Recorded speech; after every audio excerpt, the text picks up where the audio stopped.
Hi guys, welcome to Bobzybounce. I'm Bobs. And I'm Bouncer. And today we've got a very special podcast for you guys. We've got an amazing guy, a legend from Bradford, but he doesn't call himself from Bradford anymore, unfortunately. Usman, big up, bro. Yes. Bobzybounce in the building. What are you saying, lads? That's it, Bro, man. long time coming, bro. You know what? It's we've been talking about this for a while, but now credit where credit is due. Alhamdulillah, at least you boys started. Yeah, I've been saying it for a few years. We're still there in talking. You even bought the equipment, no? I'm sure you did. Wallahi, I've got it in my house.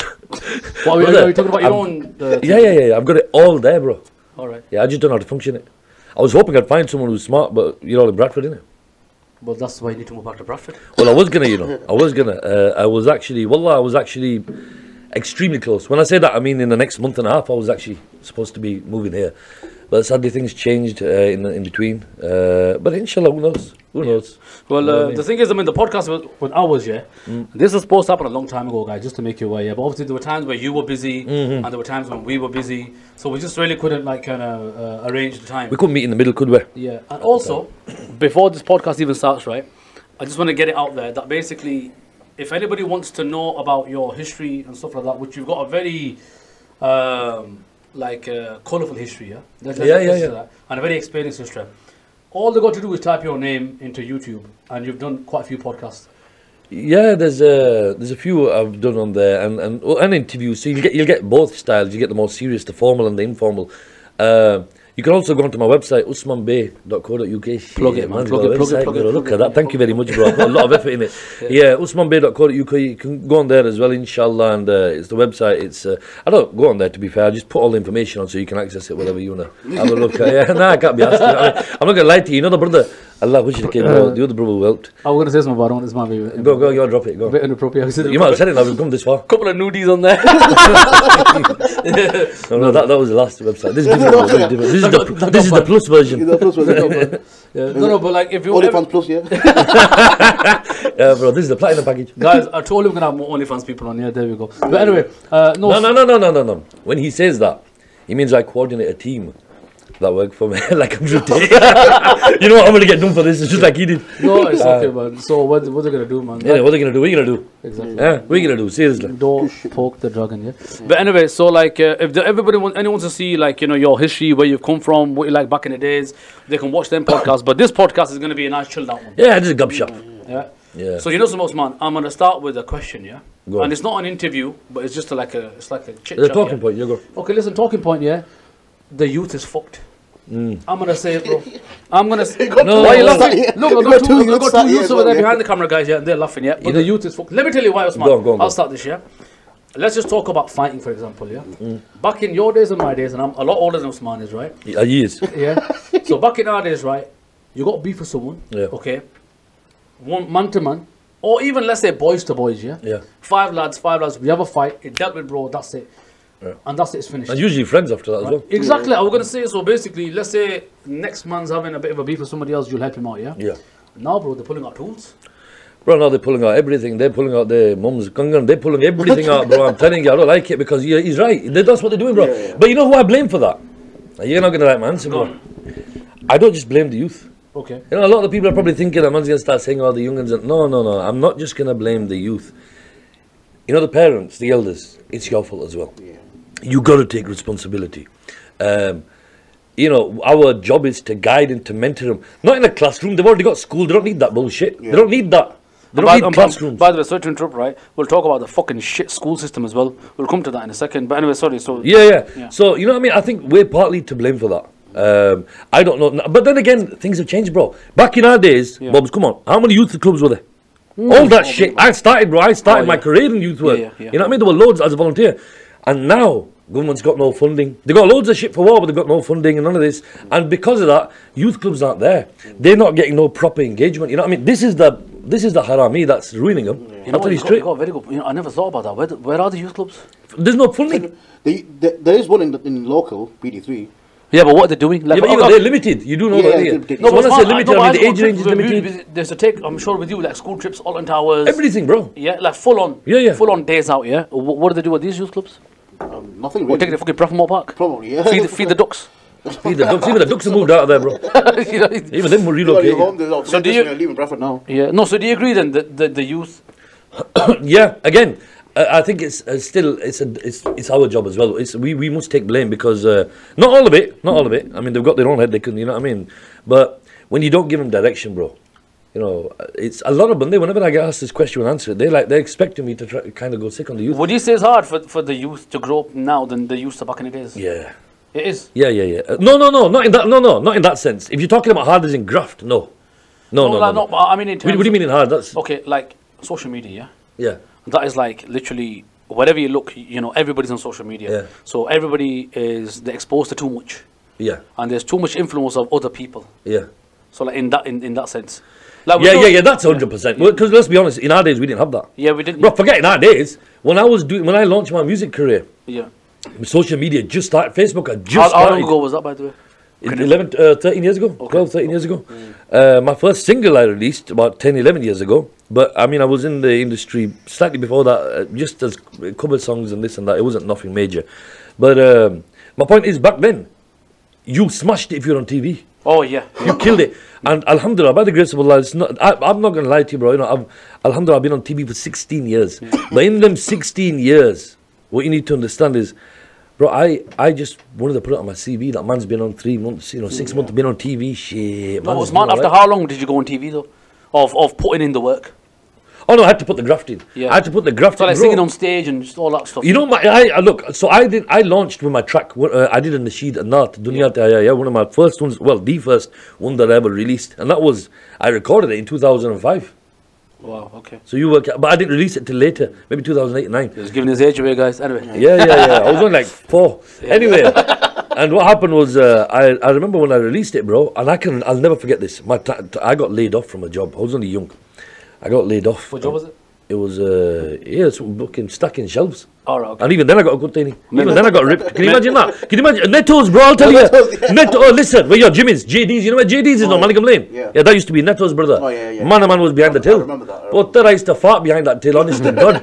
And because you know what it is with me, I've got this problem. Shit, this is probably, it don't matter, wait, listen, we've started now, innit? Go on. And there was a time, bro, yeah, you know me, I've got this problem. You know, if I don't sleep properly, Yeah. my stomach gets really bad, innit? You get a bit gassy. Yeah, a bit, brother. And I'll tell you what, forget what I had yesterday, tells you what I had last week. And you find out everything, brother. I'm telling you, I'd farted on there, and one time, I'll never forget this one, this one's happened without, because I was the only guy on the checkout. And the guy come and I'd farted. And I had an air freshener over there. Yeah, but I didn't want to make it look obvious, innit? Yeah. So I thought, I'll keep blending it. Anyway, brother, I'm serving the guy, yeah, I'm passing, that guy's pulled a face now, like, yeah, like I'm going to respond. I'm not. So I sat there, and he's there. Next thing you know, bro, there's another guy who's come here waiting behind him in the queue, and I must have got nervous. I probably lit a few more off. But they weren't that loud. They weren't that loud. They were the silent ones. Yeah. They're the Rami ones. They're the killers, bro. Yeah, so anyway, I did that, bro. Brother, the third guy in the queue, he turned around and says to the first guy in the queue, "Stop it, you dirty bastard." That guy turned around and says, "What did you call, man?" He goes, I didn't do shit. I ain't done nothing. He goes, "You just farted. Come on, kid, own up to it. Yeah. Own that shit." Yeah. The guy's like, "Your dad's ass." I didn't, bro. I didn't do that. Anyway. Hang on, were you trying to stop the fight over there? No. I was just watching at the time, yeah. So guess what I did, bro? They started swearing at each other. One was Asian, one was English, so it automatically became a racial battle. Yeah. So whose fart were dirtiest? Anyway, next thing you know, bro, look at the way this is where wisdom comes into it, brother. You know what I mean? You know, these hairs, the few white ones, you can't see them because I dyed them in it. I'm telling you, they didn't just come from the sun, you know. Stop it, bro. I picked the air freshener up and I started doing it in front of them. I go, "You know what, you dirty little kids, you lot decide amongst yourselves who did it. Let me clear the air." With you, I was thinking, thank God I got away with this one. Yeah. But I'm telling you, bro, that used to happen to me and anyway, it was from there that I got laid off. So check this out, I got laid off from there and I went on social. Yeah. And, I was young, so we didn't get shit. Socials back then? Yeah, what was it? Job centers. Okay. Job seekers, I mean, yeah. And I don't even know what it was, but because I was young, I'd get next to nothing. I remember, bro, I think I got £100 or £80, not even 100, I think I was being bloody optimistic. That was about 70, 60 quid. I was only young. Buzzing. So it was smashed it back in them days. Anyway, I got that. Guess what I did? There used to be a shop called Jessup's, camera shop. I don't know if you remember. I went to Jessup's, where Milk Bar used to be in town. Oh, yeah. It was a big, if you're old school like us in Bradford, you know what I'm talking about. Anyway, near Milk Bar, there was a camera shop called, it's where the new thingy is now. The new shitty Broadway, thingy. Yeah, Broadway. Head, bro, I went in there and I only had enough money for 5 or 6 DV tapes. I don't know if you remember what DV tapes Yeah, they used to be in camcorders, yeah?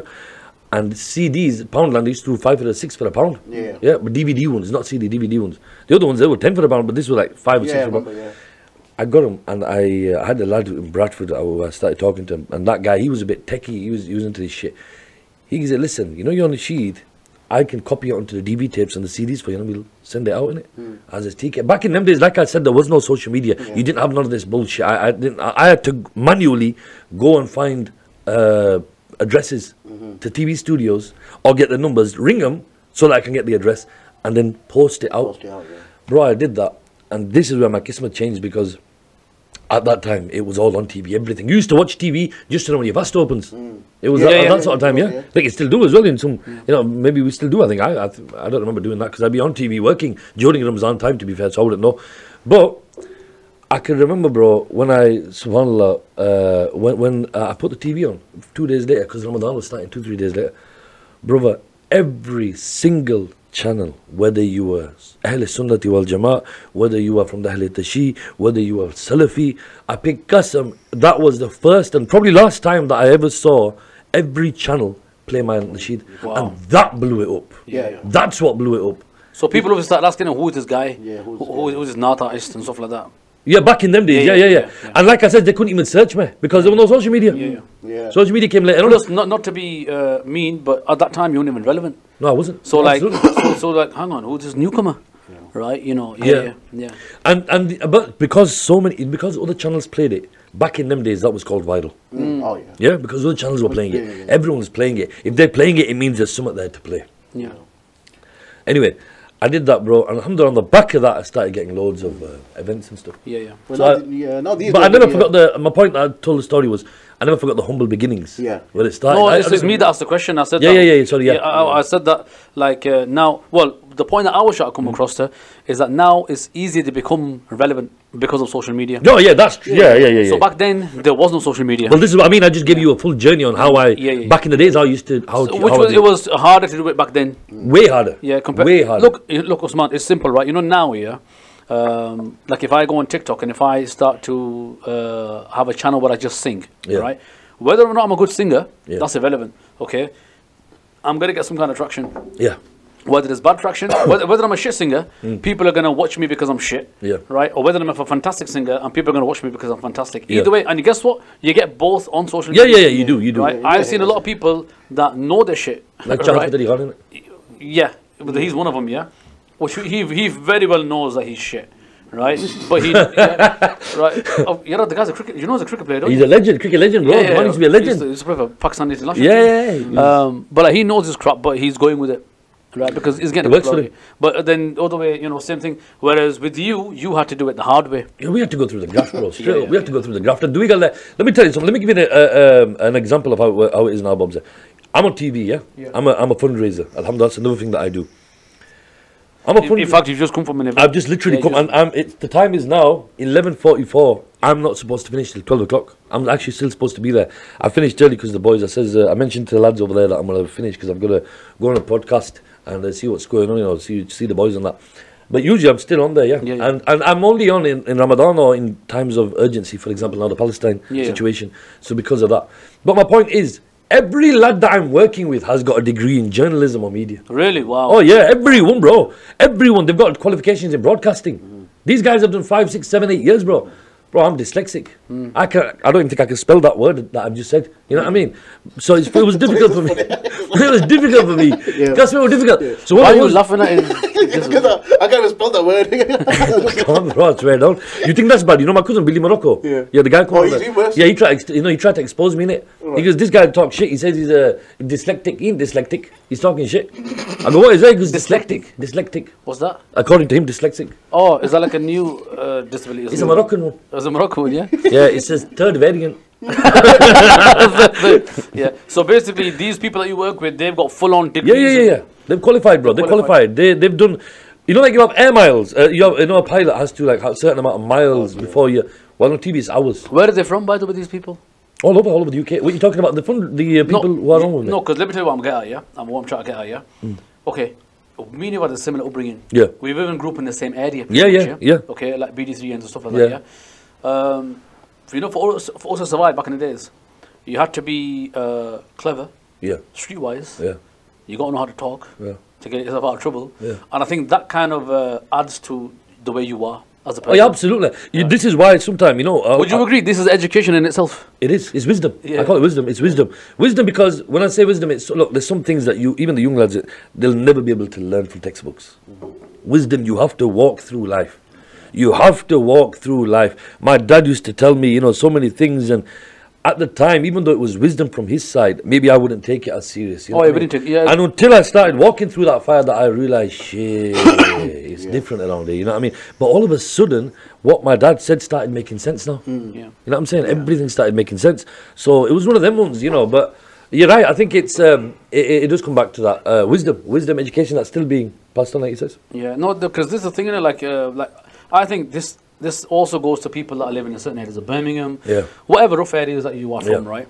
I think it's your upbringing has got a lot to do with how you are as a character, as a person, and also the results who you are as a at the end product, like you're saying, like now, for example. Let's give an example. 2001 Bradford riots. Yeah. I was a part of that, bro. You remember that? We were from the same. Of course, I was a part of that. I was in there. Oh, my dad locked me up in the house, bro. Say again? My dad locked me up in the house because you ain't going nowhere, mate. Because I know you're gonna leg it there. Guess where I was? I wasn't far from you. I was in Odeon Cinema. I used to work there. Yeah. And they just opened that 1 year before. Odeon opened in 2000. Yeah. And I was working there in Odeon Cinema in Thornbury. And I remember when I finished, check this out. You know, the car park, the full car park, it was full of travellers. Traveller community came, They settled there. You know, bro, even to remove them, it's a long process, a local process. Yeah, because they've got rights and everything. Yeah, they've got right. And they've been there for like a month. And bro, they were, you know, there was a lot of problems. I'm not saying they were I'm not getting into none of that here because I don't know. I wasn't, I was there, but I'm not here to stuff with make anyone look bad. No community is bad. Everyone's got good and bad in them. Just some are more than me, that's all.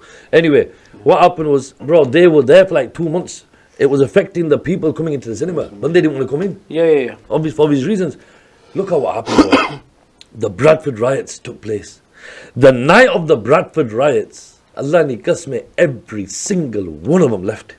Because they knew things would kick off now. Yeah. And they did. They did, yeah. And I remember at the time... Hang on, so the travelling community left. But that was so far from where this was going. Still in Bradford, still because it was all over the news, bro. It was everywhere. It was live. It was in real time. You turn on the news and seeing it on there. Yeah, but they had nothing to do with it. It was to do with the NFs that turned up. We know that, but for them, bro, they're like, oh no, you know what? They were families, bro. You're not gonna be families on that environment. And secondly, they don't know how far or where it's gonna go. I mean, it started in Whiteby Road, it finished in town. So it started off in town, went up Whiteby Road, and then later on in the evening came back down. No, they were on Oak Lane as well, wasn't it? Oak Lane, no, that was in there. No, it was Oak Lane because the BMW showroom was there. No, you're talking about this time, no? No, the last one, man, they burnt cars and rolling around the coppers. In 2001 or? Yeah, 2001. Yeah, I remember that. That was the Lister Park BMW. Yeah, that's the one. Yeah, that's Oak Lane. That was an Oak Lane. No, but it didn't start there. No, it didn't start there, but I'm saying it was there as well. You're right, it happened there. Bro, you know why I'm shocked? Because in 1995 the first riot happened. Oh, was it? No, one of the 2000. No, the 95 riot happened there. That's why I thought it was an Oak Lane. This is why they stopped Manningham Park Millers. To all those who don't know, as to why the Manningham Park Miller, I don't know if Bob remember, I remember the baddest Miller in Europe. Allah in Europe, they go, it was in Europe, bro, but they used to come from out of the country. For the Mela, because it was that big. No, I remember they used to have the main stage. Yeah. And then they used to have all allocated. Multiple load stages. They had like 3 stages. They used to have allocated. They used to have like the African stage. And they weren't small stages. They were decent size. Massive. And I remember big stages, bro. I'm talking about people like you must have been really young then, right? Yeah, but I remember I was quite young as well. But I remember like back then, Jazzy B was a big deal. Yeah. Right. Jazzy B, Abrar Haq. Abrar Haq was there. Jazzy B. Remember Shazad Roy? Is it? Yeah. Right, him. These were big like names in the Asian community, just A-list celebrities. They were coming to do performances there, man. Bro, you know that I obviously came a little bit later into not music. Music I've been in for people don't realize this. I've actually been doing music for a very long time, even way before Jadda Holiday was released. I just got my break later. Yeah. But I was, no, you sing on stage. I remember. Yeah, I was singing way before that. I remember I was in Manningham Park. Obviously, that finished, and that finished. Sorry, coming back to the point was because of 95 riots. Right. Okay. Yeah. People started. We got flyers, bro. The flyers were that you're all going to get thrown. And so for security purposes they had to, but the happening were Ramis as well, he's right. Back them days, bro, you had to, you had to be different. You had to be different, bro. This is why now, you know, if you go mess around with someone young and whatever, they'll all give it all that bullshit. If you go mess with the big one, he's very intolerant. He'll go straight for the kill. Because they're not used to that. Back in them days, bro, you did that, you get it. Straight up. You know what I mean? And to be fair, this is why a lot of the old school lot are still like that. It's not because they're idiots or bad. It's because they were, like Bob just said, we raised that way. We had to be that way. Brother, we were in Harami areas, I'm telling you. Allah, we were in Bradford, more It was Bronx. survival, man. It was survival. You know what I mean? It was these. And back them days, bro, Lumb Lane had a name. Oh, yeah. Lumb Lane, remember Young Lion Cafe and all that places? That got shot, that one, there was a shooting there, Dexter died. I remember all these things. I remember everything, man. But, you know, again, come back Do to you remember Alpine Cafe? BD3. Near Me Too's. Me Too Takeaway. Yeah, Me Too's Takeaway, yeah. Leeds Road, right? Where was Alpine? Alpine is opposite Ahmed Food Stores. But anyway, It's in the corner. The brothel. no, but before that.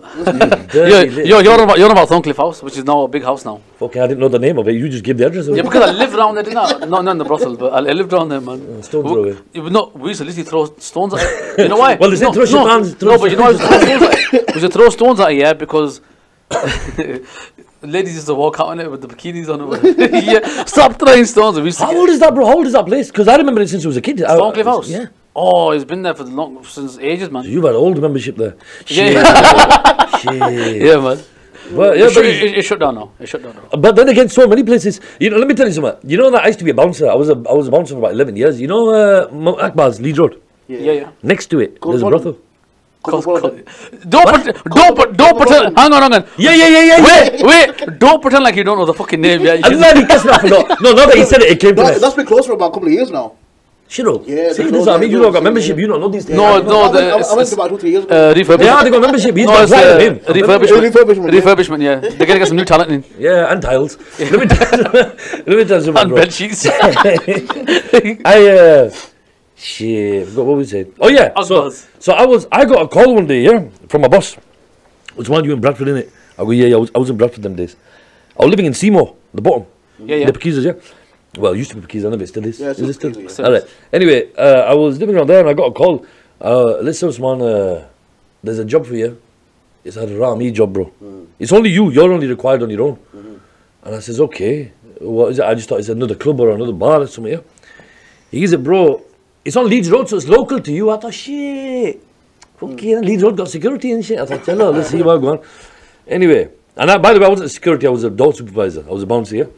So I used to be a lot. I'm saying that because people get confused when in security, if you're like a security guard, you're limited to what you can do. Security, I can fucking do. Look how small I am, bro. No, but I mean in terms of the badge itself, it holds. Yeah, but I certain can't be things. a bouncer like you. Yeah, you can. Bro, look at. Like, bro, I know guys that you will Lani working, Kasme. Bro, I know guys that Lani Kasme took on 5-6 bounces in front of my face. What are you talking about, bro? And the guy was a fucking ended up being a Leeds Rhino rugby player. The guy's bust up, bleeding from his nose, his mouth. Kasme, his eyes like he's just been boxed. You know when you're boxers? Yeah. His eyes just come out like that. Oh, yeah. The guy gets up and he's like, come on, boys. I'm like, shit, you dead, fam. You're all dead. He's I'm definitely telling you. coked up, by the way. Yeah, you know, well, he must be.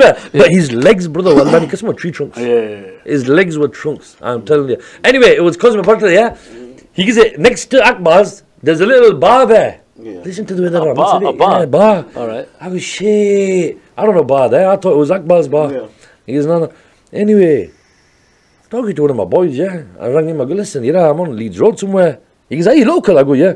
And then he's asking me where the place. I told him. He goes, Yaddar Nia, that's a Kanjarhana. I go, what do you mean? He goes, bro, that's a brothel. Yeah. That's a villa house. Gashti Khana, yeah. That's a guess. I said, what are you talking about, bro?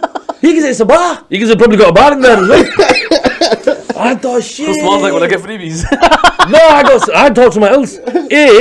Bro, I'm from Leeds Road, originally. They see you going in. Brother, every Lalana putter knows me there. Not just that, every Lalana who I'm sitting there knows me and my dad. Yeah. Even he, you know what, because of me, they probably lose custom because Bande might not come in because they know me. Yeah. They go, shit. You know what? No, they probably would, you know. No, they do. They do. You yeah, get put off. Yeah. And You don't be seen going in there, man. but the other thing is, bro, I wasn't safe going in there as a bouncer alone. Anyway, bro. Why?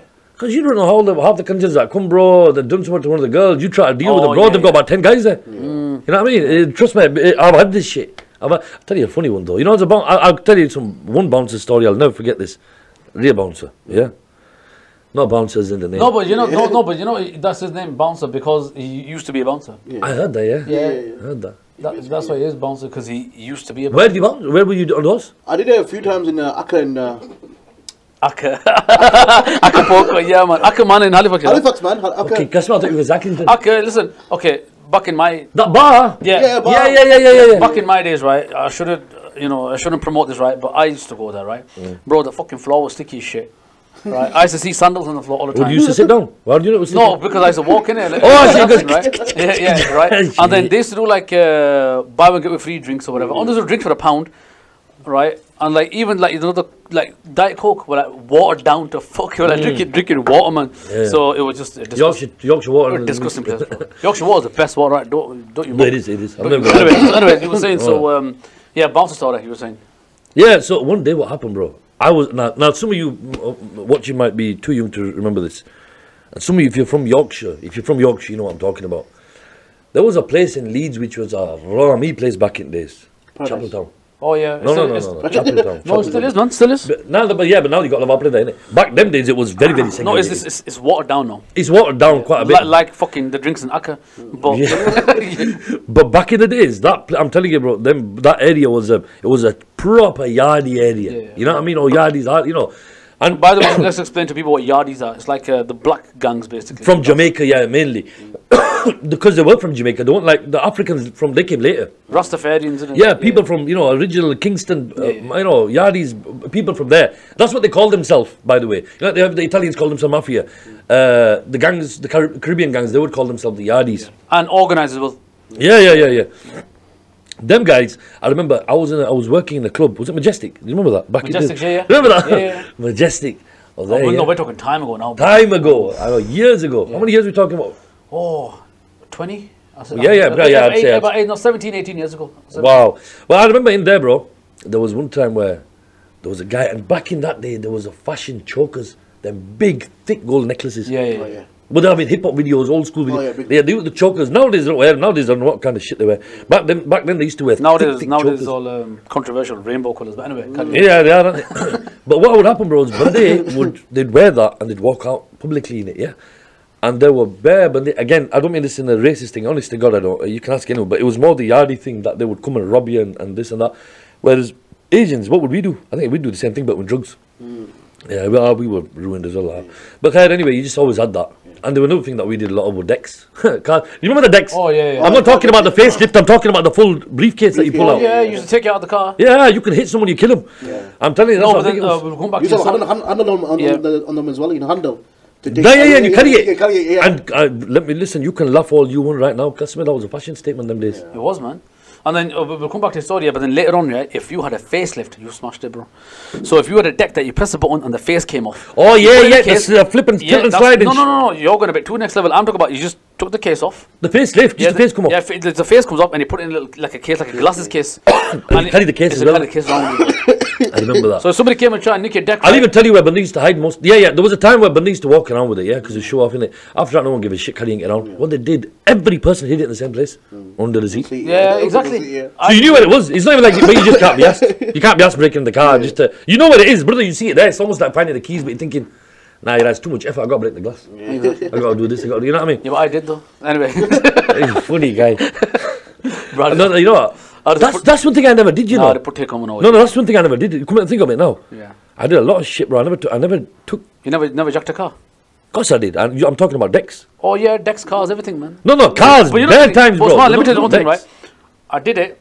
We used to do ringers, though, by the way. Yeah. Would you believe? Yeah, you know this, right? Bro, I jacked a car once with lollipop stick. It was a Nissan Bluebird, right? Bro, I opened the car with that. I opened the car and then let me tell you something funny, yeah. Then I tried to put in the ignition, didn't work. So I got another lollipop stick. So I got two now, yeah. I whacked them in, yeah. I've twisted it. Guess what? The engine started. I've taken it for a cruise and packed it back up again. do you know how I know he's telling the truth? I did the same thing with the pencil. Yeah. Yeah, I did it on an old micro. That's how secure the cars were back then. Yeah. You could literally put a pencil in. And that's how much of an architect we were back then. Yeah. Proper engineers, mechanics in one. Now we're just lazy. But listen, did you ever get gripped by coppers?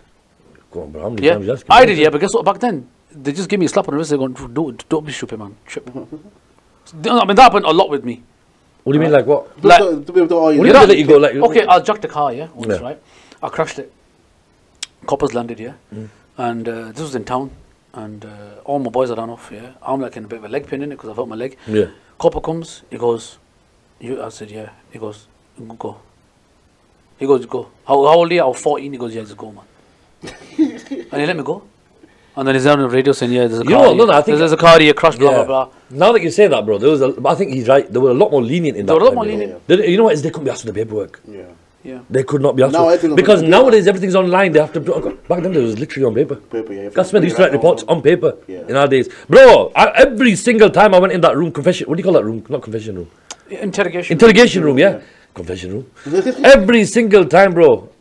I don't think they do it now. They couldn't have. If they do it now, this is basically, bro. They used to have the cassettes, the little Gaston. Yeah. The cassette. I'm talking. Yeah, the one that you. Yeah, the one that the one that you take out and you fold the other way around now, Yeah, and then you put it back in, you record on the other side. Yeah. One of them ones. Shit, do they still do that? No, I don't do that anymore. Now it'll just be like. It's all sound, it's all mic'd up anyway now. He's right. It must be all. Man, what is the stupidest thing? Yeah, you got called in cop shop for the stupidest thing. That you did. Some of that you think back and you think, what a dickhead I was, man. What was that? Probably everything, bro. Fuck like everything, bro. Because you know the stupidest thing that we did once, yeah? Me and my brother did it, right? So he's driving around here, so I'm hanging out the car, me and my mate, and we're slapping people on the head. Just for fun. Just for fun. I was just slapping people on the head. And I don't want to, okay, you know what? I was targeting a certain people, yeah? I don't want to say it because I'm not racist, yeah? But I don't know why, but I was targeting them. I'll tell you later who it was, yeah? And I was slapping them on the head just to get a reaction because they don't react to anything. Because it pissed me off because I say hello to them, they never say hello back.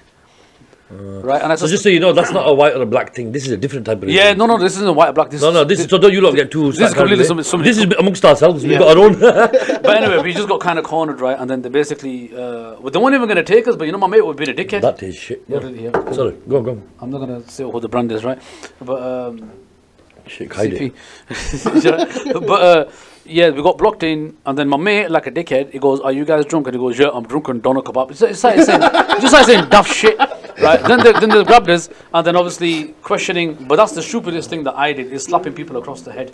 Happy slaps. Happy slap. Right, no, but you know, I remember happy slapping was a big flipping, bro. There was a time where you'd get shafted bad for that, you know. Yeah, because people are actually affected. Yeah, but it's a tango, the one it was tango, the drink, man. Yeah, happy slapping. They had it. Like there's be a guy, there's the advert. He's a drink tango, and this guy dressed up in orange to come running at him and slap him across the face. That was the advert, and then they called it happy slap. You know Bronx area, innit? Bronx, Bradford Moor, yeah? Yeah, of course. Now, you know, they've changed that a lot now, maybe. I don't know. Bro. You know, in Bronx, where Sanford Road, Curzon, Fitzroy, you know where the middle is? There's a lot of where road blockages, or you have to go around, long routes, all that shit. Well, you know what, we used to, back in the days, I used to do round. You know, we were young, we were stupid. Yeah. And back in this, I'm talking years ago, and obviously we were young, and you know what, the sad thing is the guys I did it with are dead. Both of them. Okay. That's how, you know, it's long. It just, as I'm saying it, bro, it just makes you think about, you know, how people are Did they carry on doing it and you stopped? Yeah, they carried on, but I was doing it for them because I was young at the time, yeah. And shit, bro, I'm telling you, I've taken so many chases. By the way, just to make everybody, it's not something that you're proud of. No, I'm not. But again, it's a part of who I am. It's not going to change. And if I could change it now, you know, would I? Fuck, I would. No, but it makes who you are now as a person. Yeah, I'd never change it. No, you know, you get some people say, "Yeah, I wish I didn't do that." Well, shut up, you little pussy. Yeah. Shut up, bitch. It is who you are now as a person. But you know what I mean? Be who you are. Own that shit. Is who you were. Yeah. You know what I mean? Yeah. I don't like this all this. And it's like a lot of comedians that are trying to get cancelled. They try to do it to Dave Chappelle. They try to do it to Kevin Hart and all these lot. Because they said something 15 years ago, 20 years ago, and they try to do it for it now. And they're like, bro, at the time it was fine. Yeah. But now it's different. Now it's different. Charotika, it just means we don't say it now. You're on about the whole cancel culture thing, aren't you? Yeah, well, it goes on to that. It rolls out into something bigger like that. Yeah. And again, but that cancel culture, that's the top end, innit? Yeah. You come all the way down to an individual level, grassroots level, even to yourself. You can still get cancelled for having certain beliefs. Yeah. Let me tell you something. Or an opinion. Let me give you an example. I'm on TV. I've just come from TV today, yeah? I did an appeal. When I speak, and I've been 16 years in television, when I speak about Hamas, yeah, for example, I have to talk to them about them in a derogatory terrorist manner. Yeah, whether I know them or not. Yeah, it's not important as far as they're concerned. But when I speak on Israel, I'm not allowed to speak in that dialect. Yes. Because the minute I do, then I'm crossing the lines of anti-Semitism. I've got a question for you. Do you condemn Hamas? Do I condemn them? Yeah, that's the question that always goes wrong. Do you condemn Hamas? Bro, listen, I know one of my boys, he's around me. We used to call him Hamas, his name is. And the last time I seen that son of, the son of a bitch. He owes me, bro, 3 burgers from around. Fuck, you're laughing, bro. You asked me if I know Hamas. I know that son of a... I know him, bro. That You know name- what I mean? that- The other day I'm watching you, your dad. I know you are. Fuck, Teja's got a reply for you. First of all, Which I want you to talk about as well. Yo, Teja, Big you- Teja. yeah, that name has not aged well. Can you imagine the clash? Yeah, Hamas. Yes. Bro, what if your name was Osama? Huh? I've got a couple of mates. Yeah, but imagine being Osama at the time of Osama. Yeah, can you imagine? My nephew's name's Osama. No, but even now we called him it with pride. Not because of nothing to do with the terrorists. We called him it because of the Islamic meaning and everything. Oh, Osama, mashallah. After that, you're like, what's there? Come here, bro. What did I say your name? I'm getting shafted. Osama's a lovely name. It is, it's a beautiful name. But whoever's called Osama right now, the Bin Laden thought does cross your head. Yeah. Yeah, of course it does. You know, you always think Bin Laden. If your name was, I don't know, Imran Hamas. Yeah, exactly. Bro, immediately you're going to start. Anyway, so you're saying, so on the channel that you're on at the moment, So, but that's not, by the way, this is not just the channel I'm on at the moment. This is on every just channel. in general. Yeah. Because the Western media and the West condemn, they've classed Hamas as a terrorist organization, for example. So must you. Okay. Yeah. And people always, and I've got a big mouth, I know I have, I'm always getting told, they keep telling me, Qasem, I do. Sometimes, wallahi, I don't know how I've lasted this long. Allah Qasem, because I know what I'm about, I know what I'm like. No, I know I know what it is. It's because you've got an opinion and you don't give a shit. Yeah, but that, bro, is what they condemn. Literally. I mean, even TV channels can't take the Ofcom risk. Yeah. If Ofcom get involved, you're done, bro. I'm nothing. I'm insignificant. The channel gets a fine. Yeah. I'm insignificant. And it's a hefty fine. It's a hefty fine. I'll be replaced. It don't matter about me. I'm dispensable. But the channel will be affected by it. Therefore, they don't take them risks. You know, I'm a nobody. Big people like Kevin Hart were they were boycotted from doing the Oscars, whatever it was. Yeah. Because of an opinion. Yeah. Because he was real in his opinion. I'm real in my opinion. The only difference is I'm just showing you on a small scale what could happen on a normal TV channel could if they want get rid of me. But it's happening to the top level, Kevin Hart level. It's even happening there as well. So it's a culture. It's a dirty cancer culture, I call it. It's a cancer culture that's affecting a lot of people, bro. I'm telling you. And it's stopping people from being. Coming back to what we were just saying about condemning what you yourself once upon a time believed, or I'll give you an example. You know the LGBTQ movement, yeah. And people always ask me about this. What's my opinion? I said, bro, I don't give a shit about it. This is exactly what we said. I don't give a shit. And they get, no, bro. But we, do you condemn it? I says, bro, you don't understand. Allah ni kasma, I don't give a shit about it. And they're like, no, but you're not condemning it. I'm like, brother, if I don't give a shit about something, does it matter if I condemn or don't condemn? Exactly. You understand? Brother, which water do you like? Do you like mineral or spring? Don't matter, bro, I drink No, what I think, no, which one, bro? Which water? Don't tell you, come on. You know what I mean? It's stupid. I think I know what you're trying to say. If it's not affecting your life, you do not give a shit. Yeah. Right? Simple as that. So are the LGBTQ community plus, are they affecting your life? No. No. So why do you care? Why would I give a toss? If somebody, look, if a guy likes a guy, bro, Allah ni kasme, it don't affect me. Do you know why, bro? Because I'm still going to get on with my life. I'm still going to do my thing. I'm still going to, like the girl then, because that's just, I'm a chilled out guy now. But that don't mean to say my flavors have changed. I'm still the same. Yeah. I'm legit to my flavors, bro. You know what I mean? Thank God if you don't know what that means. But the point is that, it's like I said, it's who you are, innit? Yeah. No, look, obviously, no, but there's two ways you can look at this, yeah? Yeah, go on. You can look at it from like an Islamic perspective. Yeah.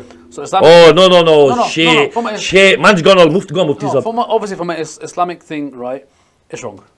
Okay? So Yeah, of course. The thing is, however... But if they're not asking you for your religion point of view, they're asking you as an individual in the West. I don't care. Yeah, that's my opinion on that. If you're talking about religious side, no, I condemn it because it's not allowed. Yeah. Yeah, but except no. You don't. But guess what? But the funny thing is, right? It's not haram or disallowed to have gay thoughts. No, it's not. Right? It's not. You're right. Right. It's when you execute it. When you exactly. It's when you It's when you do the ganda kam. Yeah, but it doesn't take you out of the fold of Islam. It doesn't make you a non-Muslim. Yeah. How having the gay? How no? Putting it. Putting it in the ass. No, having the gay thoughts. How the gay thoughts of being. No. Look. You know what it is? We're humans, bro. Yeah. We're humans. Sometimes we can't control our thought process. Yeah. Alright? It is what it is. Allah is aware of that. Yeah. You know what I mean? Again, brother, a laptop, you can start learning hadiths from there. You can also go on porn sites on there. It's how you use it. It's what you do with, and it comes down to anything in life, innit, I suppose. But no, coming back to the point, I don't condemn anything that does not affect my life. If it affects me directly, of course I've got an opinion on it. I'll tell you what affects me. Children dying in Palestine. Yeah. It affects me personally because I'm a Muslim, and as a Muslim, I'm taught they're my Muslim brothers and sisters. That affects me. So because of that, I'll be vocal. LGBTQ don't affect me. Therefore, I don't give a shit, and I don't need to be vocal. Yeah. So I think pushing it down people's throat. That's something that needs to be cancelled actually. And a bit on the innocent people dying in Palestine. It affects me, I think, even more because I've got kids. Yeah, of course. And I've got young, small kids. Right. Yeah. I can't watch Usman. No, I understand. I can't watch the videos. I can't watch. Honestly, my heart aches for them people. I can't watch it, honestly. And like when I see a father holding his daughter or boy, girl, whatever, right? And crying, bro, it affects me. You can't look at it and act normal. But you know something, right? And I don't want to go into this too much, right? But this is a question that I've always wanted to ask, and I think it's a bit of a clever question. This is more to do with the way Israel are. Doing what they're doing, right? Yeah. So they're saying that we're bombing these hospitals and these schools because Hamas are in there. Yeah. Okay.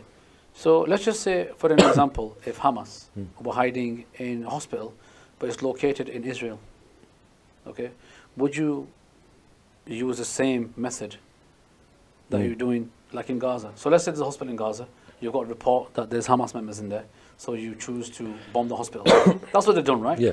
Now you've got a report that you've got the same amount of Hamas members in a hospital in Israel. What are you going to do?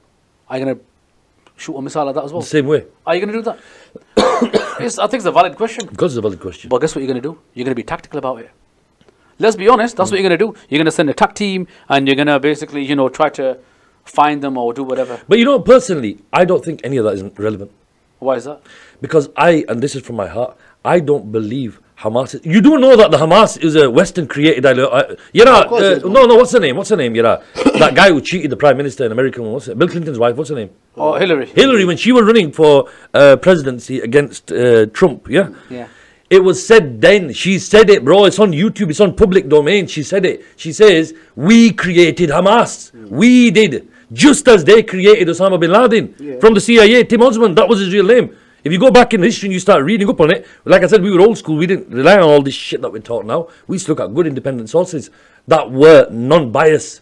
But yeah, man, it's all, You do know that America also created the Taliban as well? Yeah, they did. And this is not a conspiracy theory, right?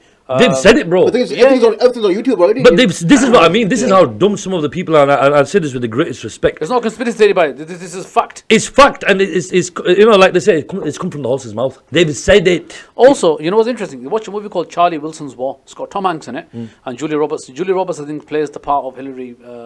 What's her name, man? Hillary Clinton, right?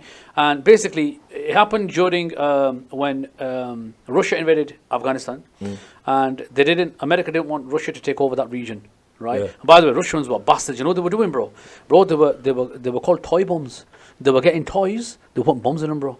Now, why would you do that and they'd leave it on the street and a little kid would go pick it up and it'd blow the limbs off a kid? Yeah. They were bastards. Is this bro. the USSR?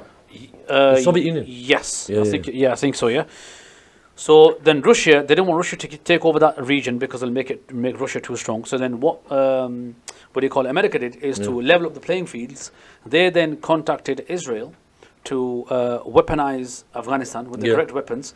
They then got Pakistan involved. At the time, Ziaul Haq was in charge. Yeah, General Ziaul Haq, yeah. He was in charge. And then through Pakistan, Israel then gave the weapons to Pakistan. Pakistan then gave these next-level heat-seeking missiles to a group and trained them. That group that they trained were called the Taliban. Yeah. Okay. So now they trained them to fight the Russians, which they did, and they beat them. Yeah. The problem is now, Russia now have gone. Okay. The war has been won, so Afghanistan belongs to the Afghan people. But guess what's left behind? The Taliban, with all this weaponry and all this training. Yeah. Now it's America's job to go in there and develop it further, build schools, stuff like that. They said, right, fuck that, mate. Russia's out of there. We don't give a shit now. And then that's when the Taliban then thrived. You know, this is where I'm coming back to. I always believe in the bigger picture. Okay, which is what I was talking about, and I didn't finish my point. I think we were talking about Palestine when I said to you, I believe it's beyond that. Yeah. And they both kind of go hand in hand. Palestine, although differently, Palestine and Afghanistan. Let me give you an example. Palestine, the reason I said it goes beyond Hamas, Because Hamas, you just said it now, it's a Western created group, whatever. So that means what, 10, 20, 50 years ago, whatever? Forget that shit. Since 1948, 47, when the West here, England, this country that had no authority gave they call it the Balfour Utility, whatever it is, Balfour thing, whatever it is, declaration, that we give you the Israel, we give you the land of Palestine. They've got no right, but they did that, yeah? And they said that, and because of that, people think they own it. It's in their scripture.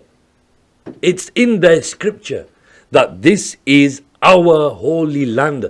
Ironically, in Islam, it's referred to as the Holy Land as well. Because it is probably the only, not probably, it is. You're on about the Jewish script, right? And the Islamic script. Yeah. It is the only place, and the Bible as well. Yeah. It is because it's mentioned all, it is the only place on earth which has 3 religions of the books. Abrahamic faiths, our cousins in faith, if you like, in the same vicinity. Well, it's the birthplace of Jesus. Yeah, it's all Islam, So it's all that vicinity, it's all in that vicinity. Now, they say that there's they try to find the the ring temple. Is it the ring? Well, no, they're saying that the Temple of Solomon is there. Which is the Jewish. That's only the wall is left now. Apparently, because we believe that Sulaiman Islam, he had a ring, which he used. He had a magical power, let's call it, right? Which is apparently buried. Oh, so they try to recover that. Yeah. Well, for that you need people to get off that land, and to do that you will go any means. And then you have people who are so stubborn, like the Palestinians, who don't give a shit and they will not go. They will, and you need to get this picture. Yeah, but they're since indigenous. 1947, you've been trying to get rid of them. The man's are not going. Yeah, but Usman, they're indigenous to that. Look, and this doesn't bring religion into it. Okay, the Palestinian people, I'm not going to call them Muslims. I'm going to call them the Palestinian people because they weren't always Muslims. I'm just talking about the people themselves, the indigenous people who have got years and years of lineage from that land and that generation. Okay, that land belongs to them. And those are the people. It's always been there's always been, even pre-Islam, there's been multiple faiths in that area. Yeah, of course. In fact, at the time of Umar Farooq, when he was the second Khalifa of Al-Islam, he's one of the 4 rightly Caliphs, when he came to visit Palestine, they were expecting an army, they were expecting an entourage, and they just see a man on a camel and another one holding the camel, pulling it. Not realizing the one pulling the camel is actually the one who they're waiting for, not the one on top of it. The one on top of it is a servant. Anyway, when he came, he actually said to the people, to the rabbi, because a lot of priests, a lot of Jews had left that area, Christians had left. And what Hazrat Umar did was, he said to the rabbis, he called the leaders, he called the rabbis and he called the priests. He says, you people have got, you're in touch with your people. Bring affluent families and big families here. Look at the way he said it. He didn't even say go bring any randomers. He goes, in your Jewish community, your big lads, your aristocrats or whatever they are, bring them here. Bring them in so that they can start developing this area. They're businessmen, this is what they do. Jews were known for that, but so were Muslims. So were Christians. All the religions of the book, they were some of the best businessmen. Tradesmen, trades, and it's mentioned in every book, even in the Quran, it's mentioned tijarat, business, trade. It's something that's always been there, and this is why even the likes of, as well as Palestine, Constantinople, modern day Turkey, it was so important, it was so crucial, because the Silk Route, the whole thing was there. It was like the breadbasket, they used to call it, and Syria, Damascus. So there were certain areas in the world which have always had this history behind them. But then you've got places like Palestine which hold a different relevance, because they class it as their holy land, we class it as our holy land, which it is, it's the first Qibla for us. It was also the place where the ascension happened on the night of Isreal Mi'raj. There's so much happened that the Prophet ﷺ led prayer to 124,000 prophets, give or take. No other place on earth did that happen. It happened there. Baitul Maqdis. So that's why we will, wallahi, when I say this, I mean it. And if this even gets cropped out, used, and I hope it does, in our thousands, in our millions, we are all Palestinians. I want everyone to remember that, inshallah. It's not just a watermelon symbol. You got your symbols come and go. Remember, it's about someone standing for your brothers and your sisters. It's a duty. And this is coming back to Islam. As a Muslim, I'm saying this. It's a duty. And if you're not a Muslim, it's a human duty. Because you can never be okay with kids being killed. Never. You can't. This is going beyond religion. Bro, I said this live on TV and wallahi, they actually used this clip. They used this clip, they put it out and it went viral. I said, and they were shocked that I said this. I said, I didn't know why you're shocked. I said, And I say this, wallahi, with Allah as my witness, bro, I will put my life on the line to save a Jewish child. 100%. 100%, yeah. 100%. It's not even, I wouldn't even, it's stupid to question it. It's a child, bro. I'm seeing a child. Or if it was a woman, I'd still do the same. Yeah, exactly. Because we're Muslim men. It's innocent lives, man. You know, And you know what it is, bro? It comes as part of Islam. You have to do these things. Yeah. Brother, we're not even allowed to attack a tree. That's how strict. Yeah, we're not allowed to do these things, bro. As a Muslim, we gotta follow it. You follow it properly. But when it comes to defending, you've been given full ijaza. You defend. Defend. Do what you gotta do. No, according to the Islamic War Charter, yeah, you're right. Crops can't be affected. Can't be affected. Livestock, elderly. Yeah, elderly. Obviously, women, children, the disabled. Yeah. In fact, if you are camping on a land during war, the person who owns the land have to pay them tax. Yeah, you have to pay them rent. This is how fair Islam is. Yeah. And so I'm not. This is not. It's not one of them religious shows, but it's good to have a bit of deen. No places of worship, despite it being a mosque or whatever, right? No place of worship is allowed to be attacked whatsoever. Like the video on Instagram I've seen when there were these IDF, they were blowing up a mosque and they were laughing. They actually blew up a mosque. I don't think you've seen that video. I haven't seen that. Yeah, they actually blew up a mosque. Also for right? And they're just laughing, ha, yeah, we blew up a mosque, yeah. Yeah, but so us Muslims wouldn't do that to a synagogue. No, but the thing is, we wouldn't be allowed. We're not allowed. No, but but this isn't. This goes against Jewish traditions as well. Yeah. So to be honest, those people that are doing that, they're not actually following their own teachings. No, but let's keep that very clear. Yeah. They are not Jewish. They are Zionists. Yeah. Let's keep that very clear. This is what we believe. This is not a myth that you're hearing. We are all saying it unanimously. No, we agree with that. Because Usman, you do know. I mean, everybody. I'm sure. I don't think they know this, right? The Muslims and the Jewish community, right? The Jewish people. We have had history together, man. History. We've had centuries, right? Yeah. Okay. Pre-Islam. Okay. I mean, I'll go as far as saying, the Jewish people right now are as successful as they are. Thanks for the Muslims. Yeah, obviously that's. I don't say that in a bad way, right? But yeah, no, thanks for the Muslims, right? Because a lot of people don't know this, right? That during the Ottoman Empire, when the Muslims took over, of course, Spain, right? So the Jewish people, of course, right? They were on those lands at that time. Of course, they paid the jizya. I mean, we can go into who is liable to pay that. But it wasn't the kids and the children. It was just the elderly. It was just the people who were able to pay and didn't want to go into war, right? What was it called? The golden age of Judaism? I think they called it, 800 years, I think it was 800 years, right? They were literally, their culture thrived. Under the Ottoman Sultanate. Yes, right? Literally thrived. Came to a point where the, from the north, you had the, what were they called? The Christian armies, what were they called? Crusaders, right? They started to take over, okay? Started to take over when the Ottomans started to displace, and when they started to kind of dismantle, they took over, and then they kind of drew out all the Muslims, who then went towards Spain. Towards Morocco. And the Jewish people, they said to them, the Muslims at the time said, "Listen, sorry, we can't protect you anymore. Your jizya, we'll give it back to you. We'll give it back to you because we can't protect it." Guess what the Jewish people say? "We'll follow you. We'll go with you. We're going to come with you. Yeah. We're going to come with you." Right? And they followed them and they came with us to Morocco. Hence why there's a big, and that's where the Jewish people in the community, they got big and they went towards the Israel and Palestine side because they immigrated from Morocco, where they followed the Muslims from Spain. Yeah, it makes sense, that pattern. Exactly. So that's the whole pattern But what I'm saying is that they had about, I think, 700 or 800 years where their community thrived. Yeah. Because this is the thing, right? You can't thrive that was Islamic. As you can say, almost not as well as the Jewish. It was almost an Islamic golden era. Of course it was, yeah. Of course it was, yeah. Because Islam was flourishing, bro. They were spreading the world, and because we didn't kill anyone. Sorry, because no one was being killed by the Muslims, especially with all these rules in place, it naturally made people not want to fight Muslims. If anything, except it was a da'wah. It was another way of bringing people to Islam. No, but also, the reason why this communities thrive so much, right? In education, in all sorts of astronomy and philosophy, whatever, right? And of course, in terms of money as well. Yeah. Is, Usman, a country or people or a community, right? It cannot thrive when it's going through war. Yeah, true. Okay? If your country or if your situation, if you're going through war, you can't thrive as a people. Okay, and that's what they had. They had 700 or 800 years of peace, and in that peaceful time, their community just developed and just thrived like max. They made all the money they could make, and they got educated, and their culture really, really flourished. So I'm sorry to say, and I know it sounds really, really harsh and a bit sour, but because of the Muslims, you guys were able to do as well as you did in life. Yeah.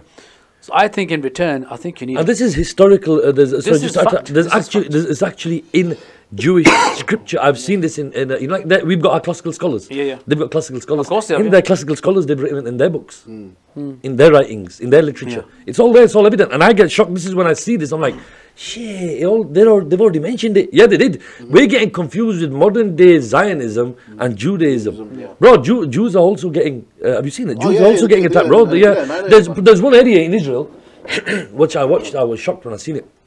I seen an area in Israel where they were showing you there's an Orthodox Jewish community, and what happened was the elderly man. He was elderly. When I say elderly, I'm talking his late 60s, early 70s. Probably they live for a long time as well, bro. Every time you see a rabbi or some of these old people, they look 100, but they're still going, kicking everything.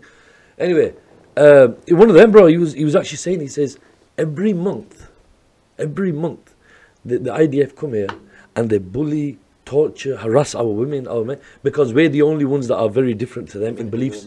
It's almost like saying the Shia Sunni thing that we've got, yeah? He goes, over there, we've got a big issue there amongst ourselves. And he says they harass us. Yeah, and we're not, by the way, we're not those who are pro-Israel.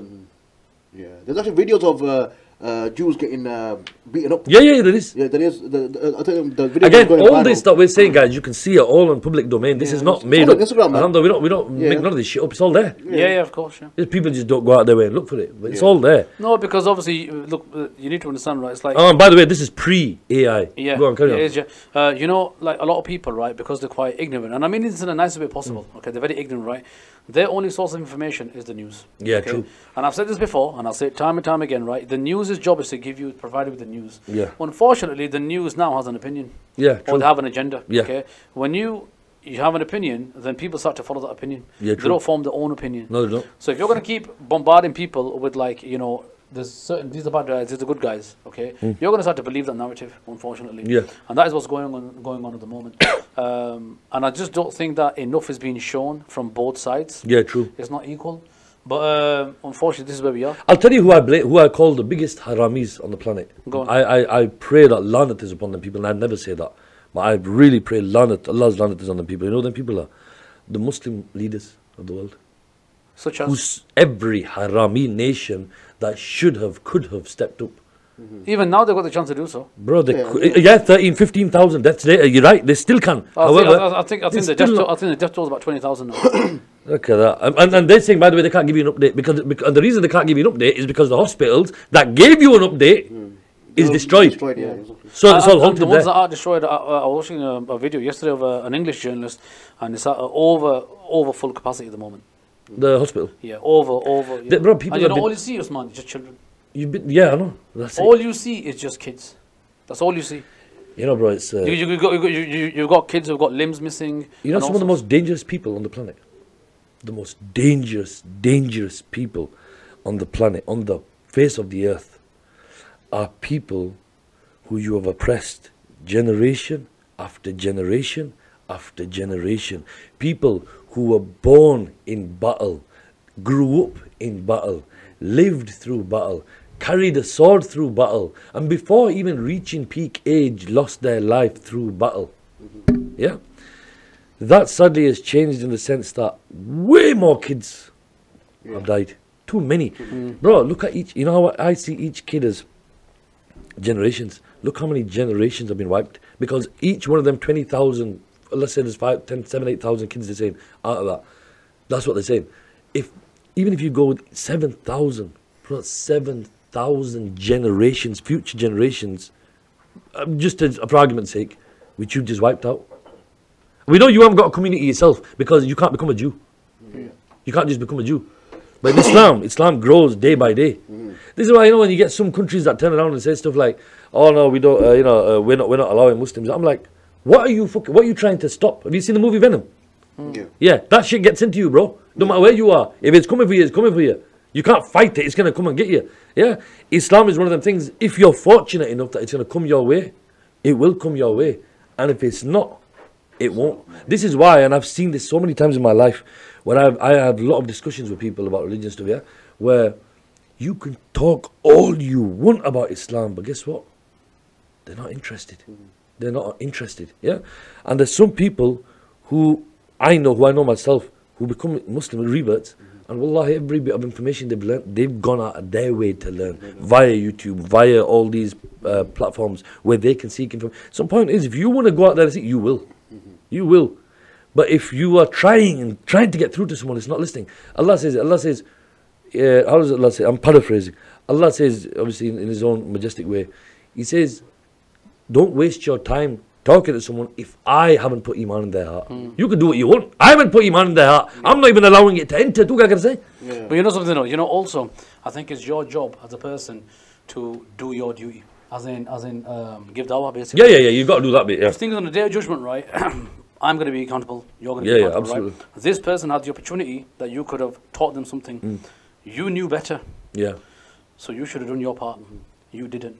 Okay? You had an opportunity to sit down with this person and speak to him about a certain issue, certain topic, Islamic issue, whatever, but you didn't do that. You should have done that. So I'm going to be accountable for that. So I need to make sure that whenever I get the opportunity to talk to somebody about Islam or whatever, that for example, if... Yeah, but I don't think it's always verbal. And the reason I say that is because look at Habib Nur Muhammad. I'm a big UFC fan, MMA fan, yeah? If you look at Habib Nur Muhammad of the UFC fighter, yeah? Dagestani. He said something so profound. He says, people are not listening to you as a Muslim. Yeah. People are watching you as a Muslim. Yeah. Very good point, very good point, yeah. Think of that for a second. Yeah. People know he's the most humblest guy in the world. Why? He hasn't once said, I'm humble. He's never said that. You see it in him. You can see it, yeah. He's never ever told you respect and talk to your elders like this. No. He showed you his coach. Javier Mendes, yeah. Look at the way coach says it. And coach is not Muslim. And he's not Muslim, yeah. Coach is not a Muslim when he gives it, bro. He gives it, this is the most respectful guy I've met in my life, let alone my career. You know what I mean? And he gives it, they are very strict.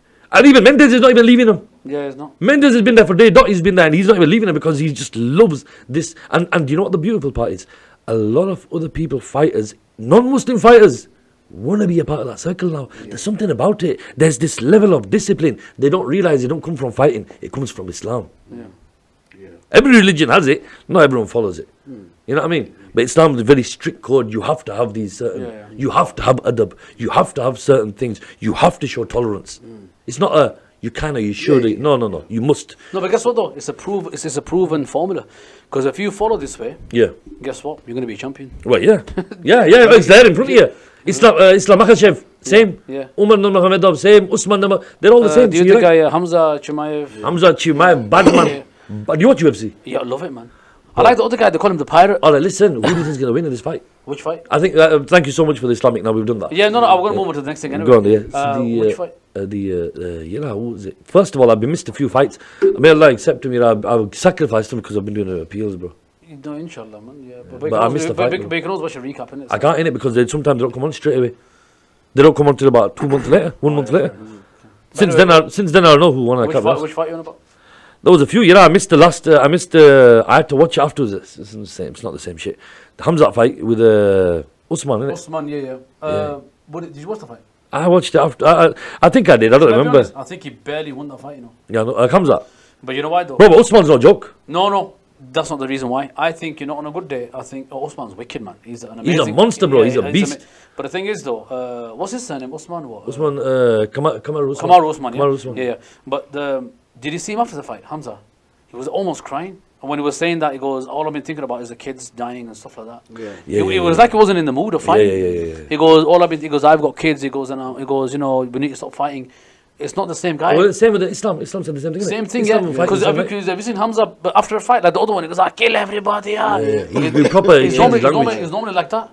But you were like... the man's a Chechen, bro. Yeah, but you were like proper. You were very different. And to those of you that don't know, the younger generation might not know because you're young. When me and Bobs were young, you used to hear about Chechen because Chechens, there was a lot of war in Chechnya, in Kosovo, Bosnia. Bro, there was a lot of these people. Bosnia, they were massacred. Man. They were massacred. Yeah. But I'll tell you now, wallahi, honest to God, them people are no jokes. People have got this thing in their head, Dagestanis are sick. No, brother, not just Dagestan. You need to get out of your little box. That whole region, Chechnya, Kosovo, you touch them, bro. Wallah. Do you know what thing he said, Dana White? What Dana White said day before yesterday? Dana White said on a podcast, and he said it on one of the podcasts. This is the latest one. I just seen it 2 days ago. I've seen clips of it. I know, yeah. And he said something on the lines of. I'm paraphrasing. He says something on the lines of. He says we're a pussy state. We're a pussy nation. Yeah. He said if it came to war, we can't do shit. Yeah. He goes, if you leave it to these Dagestanis, bro, they'll take over the world. He goes, if they came to America, they'll take over America. Yeah. If they wanted, they could take, because they're a fighting nation. Who are you going to beat, bro? Yeah. You know what I mean? Just hand-on-hand combat, they throw you. You're going to pick a gun up? All right, TK. Brother, they'll pick guns up as well. They're a cheap country. They can make, trust me. Pakistan, yeah, is a lot of people don't realize this. Pakistan is, and you're probably thinking, how did I jump from that country to that country? It's because it's my country, innit? Pakistan is the biggest illegal gun manufacturer on the face of the earth. As of 7 years ago, not now, 7 years ago, they said that if you were to give every single person a gun from Pakistan in the world, every person around the world would have 7 guns. Wow. Yeah. And that was 7 years ago. Yeah. Brother, now it's even more. Because you've got certain areas, this is why they've got Ilaka Ghair, no-go areas in Pakistan. Peshawar, Khyber Pakhtunkhwa, not just there's loads of areas in Pakistan where you can't go. You know, these are more popular areas. But like now the hearts of Mardan, Swat. You go there, you're like done, bro. Mountain is yeah. But again, they've conquered the mountain. They own the mountain, bro. Yeah. And they're the last people you want to mess with. You know, bro, if you live in a little house and someone's just observing you outside, anybody can do that, pussy come. When you live in the mountains, bro. No, but you know why, Usman? You know what the mentality is, you know, when they go to war? They actually don't mind being killed, because you know what they say? They're like, if we get killed, how people can go I'm the Shaheed. Yeah, the Shaheed. He's right, he's absolutely and you know these Dagestani and the Bosnian, all these lot, yeah? They've got the same mindset. They've got the same mindset. This is what I mean, you can't beat them. Same mindset as Sahabas back in the days. Yeah, right? Absolutely. They would go into battle with a smile. Yeah. Because they're like, you know what, if I die, I'm going to die in the name of Islam, and I'll go to heaven anyway. Yeah. So what are we going to do? This is why every single, again, I don't want to come to Islamic, but I'm just talking about military. This is why Islam is the only faith that, you know, every single war they had, Muslims were always, not 70% of the time, not 80, 100% of the time they were outnumbered. Yeah. Way more. Yeah. And there was one time where I think it was a Badr. No, second one, Uhud, I think it was. It was Uhud, no, battle of, yeah. When Amir Hamza Yeah. was told, look how many people there are here. They've outnumbered us big time. Bro, they have. They've outnumbered us big time. He looked at him and he went, nah, it's a fair fight. Yeah, It's not a fair fight, bro. But it's a fair fight. Because what Hamza, the Prophet's uncle. Yeah. And he was a lion hunter, bro. Yeah. And the reason I say lion hunter, because he was, back in them days, it was fashion that whatever animal, if you killed a lion, you could only wear the skin. You can't go to no bloody cannibals and go buy it. None of that shit, bro. You have to kill the animal yourself. And that's what he did. So he was a lion hunter. So I'm sure the enemies had like 10,000 or something like that, and the Prophet's army was like, I think, what, 800 or something, 850, something like that. I can't remember exactly what number. Right, it's different numbers in each one. So I don't remember the exact number. But you had many in like 1,200. Yeah. You had maybe 700. You had 300. Yeah, 300. Yeah, you had a lot. You know that. Oh, by the way, let me tell you another thing. Let me bust your bubble. Shit, I love doing this. You know that 300 movie? So Leonidas. Say again. Leonidas, the guy, the army, Spartan army, the main man. Leonidas. Yeah. That King Leonidas. army. Yeah, King Leonidas. He's the one that held. He was the what do you call it? The leader of the army, wasn't he? Yeah. So that story is a historically an Islamic story. Oh, is it? Okay. Yeah, bro. That is historically. So it's not the Spartans. No. What Spartans? They're Ramis. They can't do shit. They can't even bloody push. They can't do nothing, bro. You know what it is? I'm not saying they were a pussy nation. They probably were alright. I don't know. I don't give a shit. Yeah. But I'm talking specifically about this story. I'm not talking about any other battle. I'm not talking about any war. Specifically regarding this. This is a Muslim story. Some say it was even a Palestinian story. Really? Some even say it was a Syrian story. So I don't know, but it was a Muslim story from the Muslim region. But a lot of the West do that. They're known to do that. Yeah, they manipulate. Well, not even the West. Non-Muslim nations do that. I've noticed. They'll manipulate, change, slight things to fit their agenda. Yeah. And then they'll pass it on as that, because they've got a media platform, they've got news channels, they can put their shit on there, and then you're going to start thinking, yeah, he's right. A lot of people are just oblivious and they're just blind and start believing this shit. So back to what you said about the leaders, yeah? Huh? You said you're disappointed with the leaders. Yeah. Which leaders? Name them, bro. Are they Muslim? I blame them. I'm calling them on me. Okay. You know what? I agree with you. I agree with you 100%. That's me. I thought you were going to name a country. Name the country. No. Any country that's got a Muslim leader that's not stood up is a harami. No. Look. May Allah curse him on dunya as well as akhirah. Some of them have been vocal about it, yeah? But that's not enough. Bro, listen. The West could have been vocal about it. Brother, the West are saying it. Listen to what's being said. This is why I get pissed off about it. They're saying to you, the West are saying, we are supplying weapons. Your dad's telling you what he's doing. You don't even have to work it out. You don't even have to investigate. He's telling you. Yeah. But you lot, we condemn this act. Yeah, anyone would go and take my kids out to the day out now. Shit, yeah. A band. Look at that, bro. Look what's Look going at on. what DJ Khaled's good doing. He's a Palestinian. Oh, sorry? DJ Khaled. Oh, he's the Haikutina. He's Palestinian. You know what I mean? I know he's. He hasn't put one single post up about Palestine. You did now. You did. They say you put it Oh, on about recently. Oh, did a it? week later. Yeah, a week later, bro, because you started No, it getting wasn't a shit. week. It wasn't. Must be Probably longer than that then. Month later, at Probably least. a month later then. But it was after. But again, you know what it is though? People like the class him as Palestinian, bro. Said DJ Gala, he's around me. He's ashamed to his own people. You know, with his own wealth, bro, you could actually change at least the demographic of where he's from. But then he's probably thinking, why should I invest in there when I know what's going to happen? Plus, I'm going to lose everything that I've got here. Bro, but some people it's quite blatant, bro. They're making too big of a sacrifice in dunya for them to risk it. They don't want to risk it. I know people in the industry who I think I'm probably the only guy on television. Prove me wrong if I'm wrong. I think I'm the only guy who I know who on television, bro, has literally spoke his mind up to the extent where I've been told in my ear, Usman, chill out, calm down. Because I get an earpiece in it, so I'm talking to the producers of the show, and wallahi, the producers are saying to Usman, chill out. Or now that you've said that, now say, but of course this is my opinion, so that the channel does not share that opinion. Because if anything comes back, we don't get in trouble. You get in trouble, yeah. Yeah? You know Shafiq, Muhammad Shafiq is the bold guy who bees with me sometimes. You've probably seen him on as a journalist. I think so, yeah. Yeah. He's a good brother, mashallah. He is very diplomatic and extremely conservative in what he says. Yes, he's a journalist. And so he has to watch what he says and this and that. I bet some other thing that he hates is going on with me. Even though we have really good banter, it's the fact that I'm very outspoken. I'm a customer channel. Wallahi, I say this. I don't know. I'm not being funny when I say this. I don't know how I'm lasting this long. Qasam. But again, if they told me tomorrow that you're out, bro, I don't mind because he who provided for me yesterday will provide for me tomorrow. Yeah, 100%. Yeah, I agree with you. I've got a question for you. Yeah? Go on. So, I've got a friend. And this is bro, what made you come dressed like Papa Smurf today? I'm a Papa Smurf. Everyone's dad. You think I would let that shit go? Everyone's daddy, you see. As soon as you walk through the door, I'm like, what the? You're No, did you not think that? What did you think you were going to sit here and blend it with that? Bro, Man came with the cardigan. I don't wear cardigans. cardigans. My brother, he sat there. And why do you think he's not wearing it? Because you don't fit in with him. Anyway, go on, use your question. I've got a question for you, yeah. It's a bit of an Islamic one, yeah. But I've got a friend. He believes in all these beads and stuff. I don't really believe in beads. There are some beads that are pious, but good. It's a good topic. Yeah. Good topic. This is very controversial. So let the role begin. So anyway, he didn't say to me specifically. He said to one of my friends. He didn't want to say to me because I'll rip another arsehole, right? No, he won't say to me because I will tell him how it is. Yeah. You know, I'll tell him straight. So anyway, I think this is shirk. 100%. This is shirk anyway. So. Do you think or shirk? Shirk. I think it's shirk. Yeah. Shirk meaning like it's an innovation. Basically, no, shirk is basically. No, this is what I asked him because a lot of people don't know the definition of what shirk actually means. Associating something with God. That's It basically takes you outside of being a Muslim. Yeah. So anyway, he goes, "Oh, I know this sheikh. You know, he read my hand, and he said, I know what you're gonna do in the future.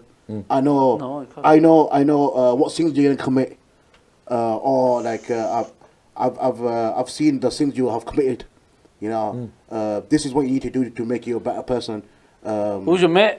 I can't mention the name here. Bro, are you sure you met or you? Tell me later. No, that wasn't me. I'll tell you later. You might tell me as well, bro. Yeah, I'll tell you later as well, yeah. Shit. But anyway, so what's your thoughts on that? So what's the question? What do I think of beads? What do you think of beads? What do you think of the situations and scenario? Well, all right, first of all, so I know what your standpoint is on that, on beads. What's your standpoint on sheikhs? Me? Beads and that. On beads. Okay. So honest. Okay, so my parents, right, they believed in some of them, okay? In fact, What about you? I don't know, man. I don't really know, you know. I think I've got a straight connection with God and prophets. And I don't really, and I respect beads. You know why? I respect them. Let me tell you why I respect them. Yeah. I respect them because I think they have devoted their life to Islam. Yeah. And they are way closer than what I could ever be to my religion. So I do respect them. However, I wouldn't, within reason. Like, so I'm not the kind of person that would go to a peer and I would ask them for something. Yeah, ask them for help. Oh yeah. Whereas I've seen people do that. Yeah. Okay. Or they say that I'm going to use this. So you're on the fence on that one sort of thing. Kind of. Or you're not. You're just not in it. I'm not really into it because the thing is, so you're on the same viewpoint on this, right? Yeah, no, it's nothing, right? Because a lot of people, they believe that if I go to a dargah, let's say I've been to Khari Sharif in Mirpur, I've been to Lahore, Data Darbar and stuff like that, right? But people think that when I'm going to go over there and I pray, right, this Peer, this person who's passed away now, is going to help me get my prayer to Allah. I don't believe that's true. Okay, that's a really good point, and I'm really, really happy that you brought up this controversial subject, because this is going to ruffle a few feathers, and I like it that way. And it's going to split the audience. Oh shit, this is good. And I'm going to walk in the middle like a big man. Watch this. So, I'd like to class myself as what you'd call a Sufi. Yeah, so I'm Ahl Sunnati wal Jama'ah. Qattar means like hardcore. Not hardcore as in, you don't see me pick up green flags. Yeah, because that's not important to me. Yeah, so now I'm going to tell you me as an individual and what I think, Allah forgive me if I'm wrong again, don't start quoting me on this, what I think is the way it should be. Yeah, this is what I think. Number one, what is a Peer? A Sheikh, a Peer is just a guide. The biggest Peer is your mother and father. Did you know that? The biggest Peer, because a Peer is a guide. It's a guide, Someone will guide you in life. That's your parents. Your parents are the biggest, The other thing is, the sheikhs and the scholar, that's a different thing. That's different. But a Peer following, look bro, if there's someone who tells you, or if your son is following a Peer, and you're like, what is this Peer doing? Let me go see what he's doing. But all of a sudden you realize he's teaching your son to get into namazan. He's getting into rosé. Are you going to start saying, oh, but don't go near that guy, he's a weirdo. Are you going to say, bro, at least my son's reading namaz, bro, he's martial on it. You know what I mean? Which is probably what I'm not doing. He's doing. So there's good and bad, and that comes down to individuality of the person. Do I believe in Peers and Sheikhs? Peers is not just what is Peer, Sheikh, same sort of thing. Guides, spiritual guides. Of course I do. Do I believe they exist now? I believe there's some, and because we know that, because the Prophet ﷺ said there's always going to be, even after Zaman. There's always going to be. It's not like that one. The question should be, which are the real Peers, which are the fake Peers? That's more what they should be. First of all, before I come to this, remember what I just said, the real Peer, the fake Peer.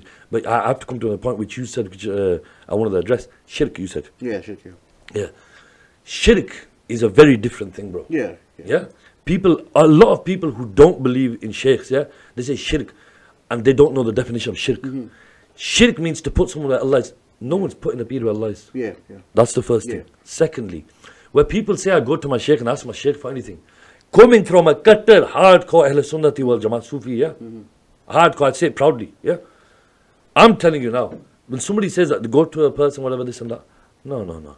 When I go to a dargah like Data Sahib, I just came back to Pakistan, I went to Khari Sharif, I went to Gulraj Sharif, I went to Kalam Sharif, I went to a few places, Why did I go there? Did I go there and say, oh, Peer Ji, get me this, get me that, oh shit, no, I didn't go for that. And if you went for that, I don't think you know the difference between that and a mosque, Well, then again, we're Muslims. Allah says, this is what separates us from any other religion. Allah says, the world is your prayer mat.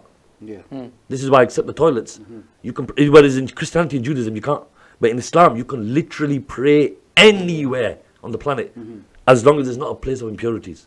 Right? So the whole world is your musalla, if you like. Now, coming back to the point, the shirk, so that's what shirk is. Shirk is, otherwise it's innovation. A lot of people get innovation wrong with it. Innovation is that things that have been included afterwards, and they're like, oh, this is an innovation, this is an innovation. Bro, innovation's always been there. The Quran in 30 chapters, that's an innovation. Did you know that? A lot of people don't know that. A lot of people don't. In the time of the Prophet ﷺ, there wasn't a book form of the Quran. That came after. That came during the time of Umar, radiallahu ta'ala. So these things are innovations, but it's a good innovation because it's kept it together, the Quran. And the other reason you have to look at why it is the way it is. Guides will always be there. Always be there. I will always advise you. If someone always says to me, bro, should I go find a Peer? Should I go? I'm like, bro, look, and this is coming from a guy. I'm a murid. I'm a student of Maulana Sheikh Nazim alayhi rahmah, in Cyprus. And let me tell you something, bro. Me, if I want anything, do I ask my Peer? No, I don't. Absolutely not. But you know what dua I make when I go to Khari Sharif, Darbar, Data Sahib? You know what I say? I say, Ya Allah, bless this person for the work that he has done in dunya. Is that bid'ah? So you pray for that person? Well, obviously, that's the whole point. He can't do nothing.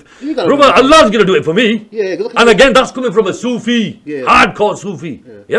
Allah's going to do it for me. But what we do, like if I went to Ghaus Pak, Baghdad Sharif, Ghaus Pak, Abdul Qadir Jilani, some people do the Thursday Khatam, get me? That's what they do it after. Now, if I went there, for example, He's a person of Allah. I would say, Ya Allah, Azawajal, this is what I want. And Ya Allah, if you're not going to listen to me, this person did so much of your work, Ya Allah, you were happy with him. Ya Allah, for his sake at least accept my dua. That doesn't mean I'm asking him, bro. Yeah, exactly. Yeah. No, I agree with you 100%. So this is where there's a massive confusion. There's another thing that your next question should be taweez and stuff like that. Are they acceptable? Bro, but they were at the time of the Prophet sallallahu alaihi wasallam. People don't even know that. There was Sahaba. Sahaba used to do that. Hazrat Khalid bin Walid radiallahu anhu, he had a hair of the Prophet sallallahu alaihi wasallam in his helmet. He had a hair. One day in battle, somebody hit his helmet came off. Brother, this man was so powerful, he broke 9 swords in one battle. That's who this man was. He was undefeated.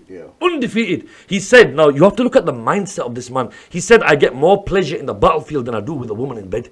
Come on, bro. What kind of a mind have you got to say that? They say there wasn't a single centimeter on his body that wasn't covered in the scar. Because the amount of time he spent in battlefield. Oh yeah, no, he was a very decorated soldier. I mean, in fact, even Hollywood have made a movie about him. Which one? Kingdom of Heaven. Ridley Scott, very, very big director. Yeah, but who's that based on? I thought that wasn't Salahuddin Ayyubi. Oh, sorry, yeah, Salahuddin Ayyubi. No, this is before. Okay. This is what I'm talking about, is Sahaba. Yeah. Sorry, whereas these are like, Salahuddin Ayyubi, yeah. Which, by the way, still though, because it's a Western, I need to watch. It's a good movie. Yeah, but because the view though, you know, any war movie or any movie like that, well, no. I will never ever watch. No matter how good it is, if it's not from Islamic point of view. Historically, quite incorrect, right? But it's an entertaining movie to watch. They didn't show him in a bad light.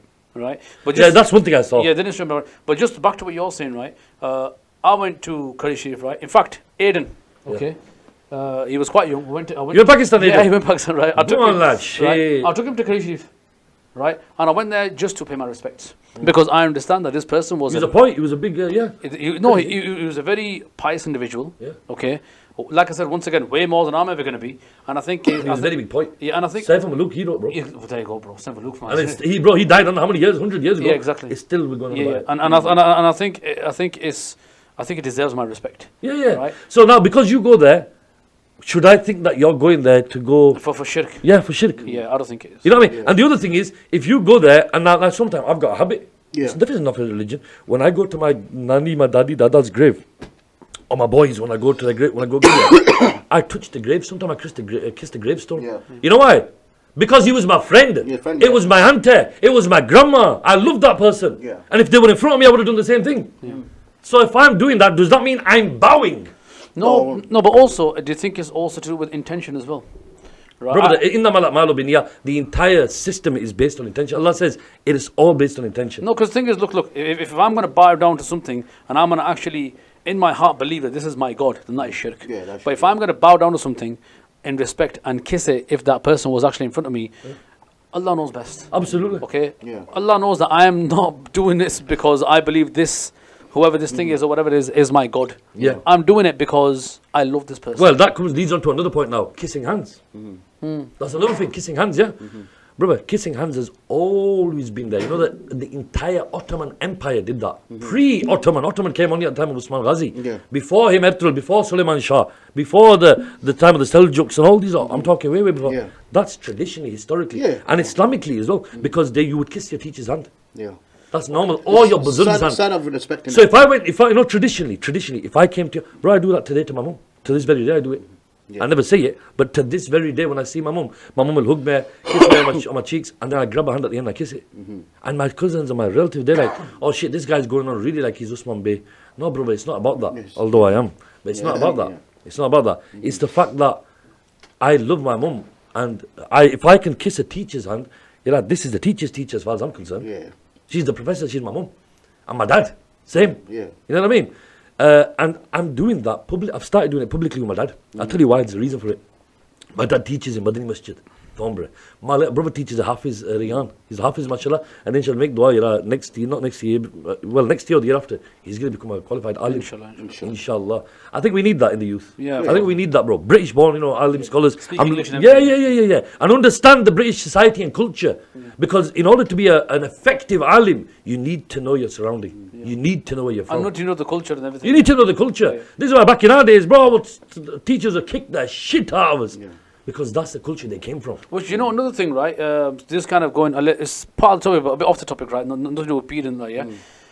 So that's my take on beards. Okay. That if they help you and they guide you, then it's good. But that doesn't mean to say you forget your family and start running after a peer. No. That's BS. Yeah. That's BS. It's basically you're supposed to ask help from Allah, not from some peer, or a peer doesn't know what's in your future. That's what I believe. No. Right? I heard you say something about someone reading his hand. And they read his hand. No, brother, that's a palmist. That's not a peer. No, that's fortune telling. Yeah, that's what I mean. That's not from Islam. Yeah, so you're not allowed to. So basically, I look at your hand, I'm like, oh, you're fucking gay. But like,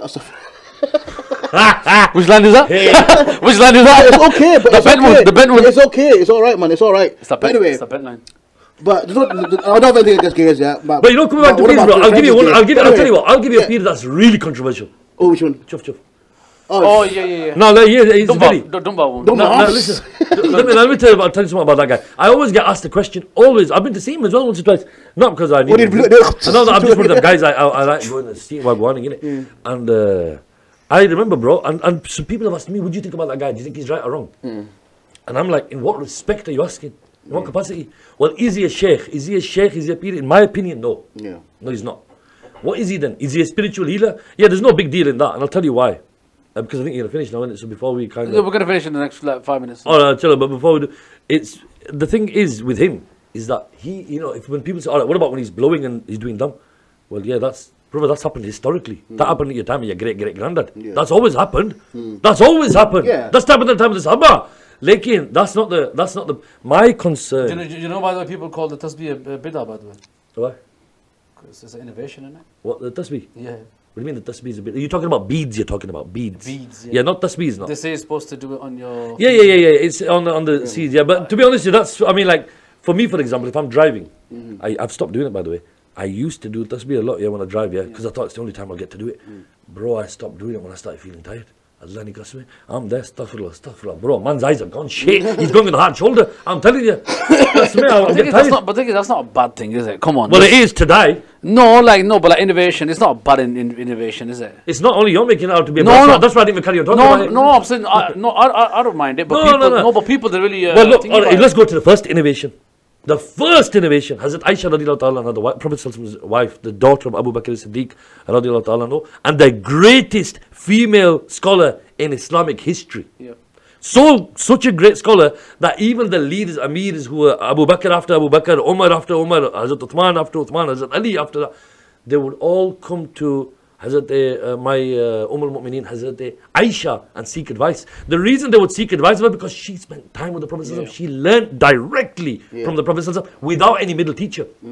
So her form of education, her form of ta'aleem is the most authentic, genuine you can get. You know what she said? She said the first innovation that was ever created was a table. Okay. Why? Because before a table, where did you eat? On the floor. On the floor. You lower yourself, you humble yourself, and you sit in a position where your body can't consume too much. Okay? Naturally, it's the way you're sat, right? And you're eating off the floor. When the table is higher, it becomes convenient for you. It means you can sit up now.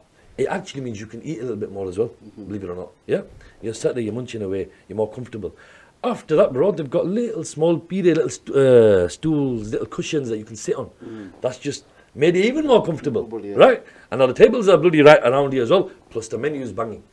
Now, brother, you got dining tables. Now you got restaurants with tables. So my point is, look how it started. Look what Hazrat Aisha said. She goes, it's the biggest, and from this, many others will start to spiral. But when she said that, she was giving an example of that one, for example, which was a table.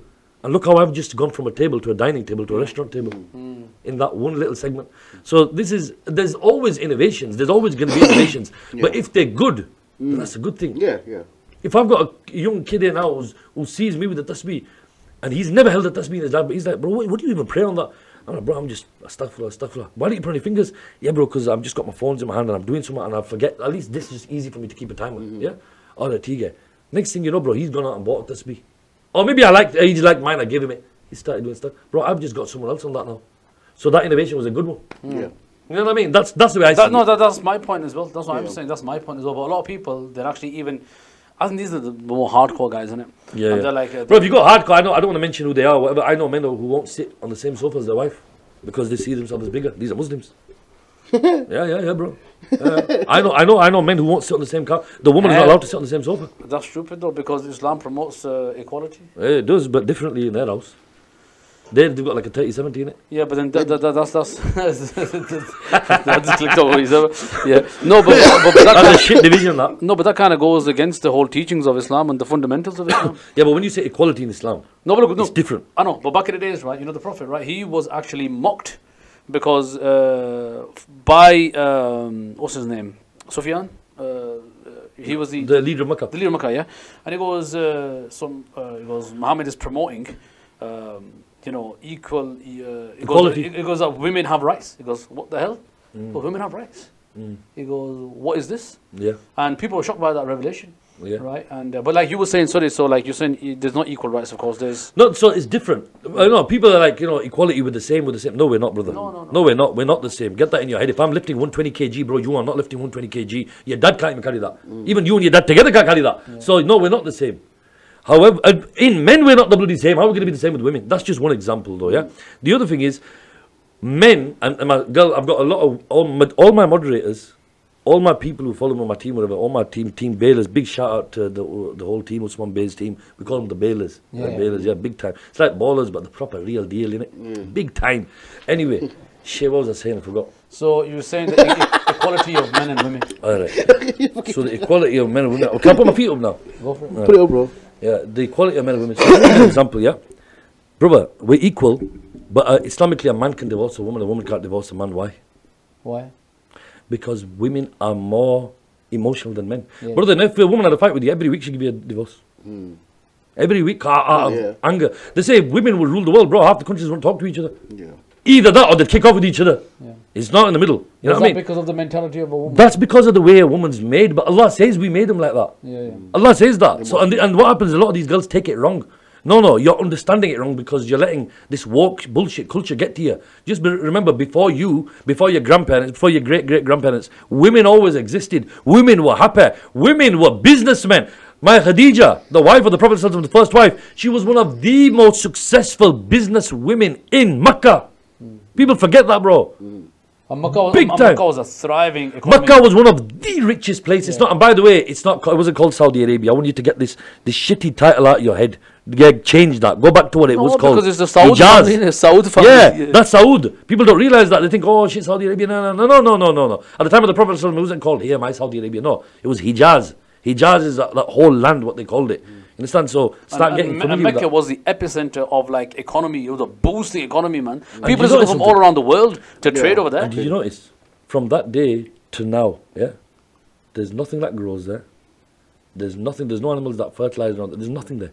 Because it is one of the most derelict places on the face of the earth. There's no growth, no greenery. Yeah. One of the ulama says that, scholars have said that the reason for that is because Allah says, I've made the world so beautiful for you. This place is isolated in the middle of nowhere. Nothing there. Nothing for you to look at. But you've come for my sake. Are you willing to leave the world and just come here for my sake? Millions upon millions go every single week. All over the world. All over the world. You know what I mean? The other thing is, you have to remember the Kaaba wasn't built at the time of the Prophet So even before the Prophet it was rebuilt again and again. It was built by Ibrahim al-Islam, it was built by Adam al-Islam, it was built by Ibrahim al-Islam. It was rebuilt. Yeah. It was rebuilt time and time again. In some cases, I've even heard it was rebuilt in the time of Isa al-Islam. Allahu alim. But it was always there, and it was built, and you know, so it's always had some sort of significance, even pre-Islam. Because of that, people would come there for their religious, because it wasn't just the Abrahamic faiths, it was other. They used to put the sculptures in there. Yeah, they used to put idols. So many idols in there. And one Christian, bro, he was arguing. Guess what he says? He says, "You lot, your religion's wrong." He says, even the name Allah comes from the word of the what's his name? One of the idols that was called Allat. Allat, which it was Baki. Allat, yeah. But that was an idol. And that name was taken even pre-idols, if you like. Or at least before what they believed. Because that name, Allah's always been there. Yeah. But even in Isa al-Islam, even the time of Jesus, even the time of Moses. In Isa al-Islam is referred to, in the Bible, as Isis. Yeah. Isis. In the Torah, one of my most favorite debaters on the planet, Sheikh Ahmadida, rahimahullah, who's passed away many years ago, he literally from the Torah, he said that the Torah mentions Muhammad. They said, we don't believe it. And wallahi, he pulled it out. Yeah. And he read it. I don't know if you've seen it. Yeah. It was so clear. Yeah. So clear as well. Yeah. And he says that this name pre-Rasulullah, this name didn't exist. Nobody was called Muhammad before that point. You know what I mean? So, alhamdulillah, when on that note, where the Prophet came, subhanAllah, blessings came in it. Exactly. That's it, yeah. Yeah, I think this podcast it's going down the whole religious road. But I know it's funny that even though we were supposed to have jokes and stuff like that. No, but I tell you what, yeah, we can leave that for the next time. But I think it's important to have this discussion with everybody because you're mashallah very knowledgeable about Islam. No, I'm not. Okay? I'm not. And the thing is, like, no, but it's been a very chilled out. It's not like. Like, you know, we just talked about stories and stuff like that and experiences and stuff like that. And I think it's been good. It's a bit of everything. I like that. You know something? I think it's a bit different to the normal podcasts that you've had because the normal. Oh yeah, definitely. Because mine are normally interviews. Yeah, but I don't want to. I don't want to do that. I said that to you as well. Would you agree though? Yeah, I always say this. It's not an interview, man. Yeah, it's just a podcast. You know, a lot of people to those who have followed me from day dot will tell you, I did podcasts before podcasts existed. Yeah. I was probably, and I got told this on the Munchboxes, where he even said it. He goes, you were probably the first guy to do a podcast before it was called a podcast because I did it on TV. Back then, there was no social media like this, I did it on TV and I did a program called Radio Ummah. Radio Ummah was a layout like this, like you've got behind the cameras, you've got a little layout there. It was a full layout, but the layout was shown on camera. So it was basically like a radio setup with cameras. That's all it was. Yeah. So it was a podcast. It was literally a podcast setup. And the whole layout was not just interviews. It was conversations. And that was really, really fundamental, really important. You know what I mean? To keep it that way. That was a live thing though, wasn't it? That was a live thing, bro. Yeah. That was always. To be fair, I've always been on a live thing. This is now it started becoming. When I was doing music, even my interviews on B4U, ZTV, Zinc, they were all live. All live. Everything was live at the time. Now they've started doing pre-records because they can edit it. It's easier. British, everyone. But now I think it was only British that didn't do it live. But all the rest of them did it live. Another question for you. Do you miss my music? Yeah, your music? Big time, bro. Like shit, I was talking about this 2 days ago, bro. Shit, don't do that, bro. 2 days ago, I was really regretting it. I said it straight. I said, no, I should have left. I should have got stuck in music. And they said, oh, are you regretting leaving it for Islam? I said, astaghfirullah, brother. Why am I gonna leave music for Islam? You know that wasn't the case. I never ever said that, by the way. Let me, because I'm getting people telling me what I said. So that pisses me off. Don't tell me. I know what I said. Yeah, don't tell me what I said. I'll tell you what I said. I said, I'm stepping away from the mainstream music industry and doing all these shitty love songs that I was doing, right? Because, bro, I was a Sufi singer. So I used to like Mawsuf and Kalam, like Seven Look and all that. Not just Nasheeds. People tend to think Nasheeds. No, you're wrong. Don't think that. That's different. That's Islamic. I'm talking Sufi. Sufi's Bulle, Shahs, whatever, everything, you know. And I like doing that sort of stuff. However, I really miss that. I want to do it. And I'll tell you another thing as well. I'll say it right here live, exclusively, so you can record this little bit and you can put it viral and try to make me look bad. If I got a good record deal tomorrow, then I guess I'd take it. I would. But providing that I could kind of do my own little thing, not their thing. But I was in clubs. I was in that. I was performing. I don't like that. I don't like that, bro. No, like doing your own I don't mind performing in a hall concert. Bro, we old school. You know what I mean? And I want to be in that sort of level. I wanted to be at that level. This is why when I used to sing, I never had a teacher. I do things that a lot of singers can't do. Why?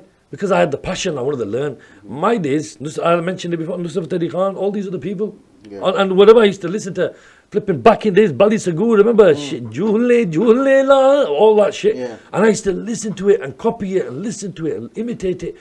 And that's how I learned my little bit. Somebody said something which I never forgot. It was a beautiful saying. They said it to me. It was a Hindu Pandit, but he's a professional teacher.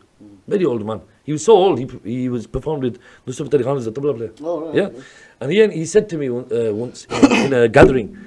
He says about me. I was a kid. He says when this kid sings in a gathering, he's the what's that? The cream of the crop, whatever the creme of the crop, whatever the hell it is. That saying. Cream of the crop, He gives it. He's the creme of the crop, whatever it is. When those are the words he used. He says when he's in a gathering like this, but when there's a ustad sat there, he'll straight away tell you he's not trained. And he's right, because he's ustad, he knew straight away this guy's not trained. I can tell he's got good little swings here and there, but he's not trained. He's not trained singer. And a lot of people, I'm not going to mention their names, but it's still- haramis in the music industry. I'm your dad, you know who I am. Yeah, I'm not going to mention their name. No, they're not. They're going to watch this as well. But you know what? They put years and years, 10, 12, 15 years into singing, bro. And do you know when my career was going forward, bro? Allah Nikasma had an opportunity to work with them people. I'm talking after working with Rishi Rich, bro. Yeah. That's no joke. After working with Rishi Rich, bro. Oh, he was up there. He was at the, and now he's even bigger. He's in Bollywood, bro. He's in Bollywood. He's not even in the UK. He lives in Bollywood, yeah. And the thing is, bro, working at that sort of level, you know what I mean? You got to bring someone to the table. And with me, bro, I always had Bande that would say, oh, you know, always try to put me down. Always. Allah Nikasme, always did. My own boys, they were the biggest haramis. That's why whenever you see me do these little videos on Snap or whatever, by the way, shit, I might put this out there. Follow me on Snapchat, bay.official, BEY.official, yeah?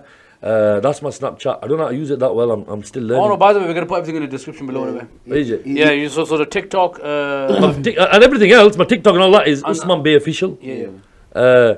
Except flipping. Yeah, that's it. Yeah. That's it. Yeah. By the way, guys, he puts like news on there. Like he sells news. Like I think 5 news for £10. No, I think it's got Bullshit, bro. it's got promo code at the moment, guys. Promo code at the moment. Talking shit. It's three for £10. That's it. Yeah, there you go. There you go. It's lower this standards a little bit. No. It's called Black Friday. So this one's the. Business and pleasure. This is the. No, this is pleasure. I was just like, This is business. This is my business phone. Like, yeah, what are you saying? no, but it'd be good, to see you get back into that again, because the thing is, that's the side of you that I'm familiar with, and I enjoyed that side, man. You know, there's tracks, Bobs, yeah, that I'll tell you here today, which I've never mentioned. Yeah, you know, like, do you remember Jinx? Yeah. Dil da tu jani gariya sayya. Or they did the other one. Sanu tere nal ho gaya. Yeah. Bro, how big were they back in the days? Yeah, Massive. Bro, I did 4 tracks with them. All right. That are not released. Oh wow. 4 tracks. One of them got selected for a Bollywood film. Okay. It got selected for a Do you Bollywood remember the film. song? Do you remember the song? Yeah, it goes. Irshad, please. I'll give you world exclusive. They're gonna probably watch me thinking, shit, he sang it. So what? You should have released it. It goes.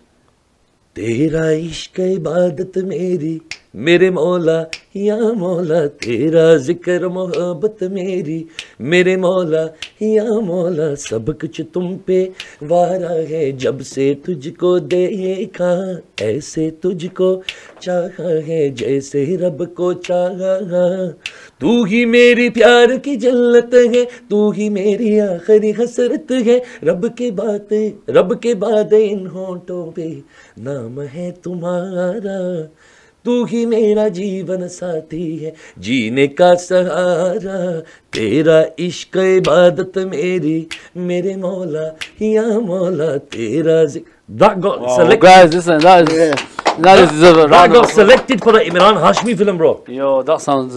But it didn't go through because India's got this law where when you send it to the producers, if they change even one thing, they can claim 25% of the royalties.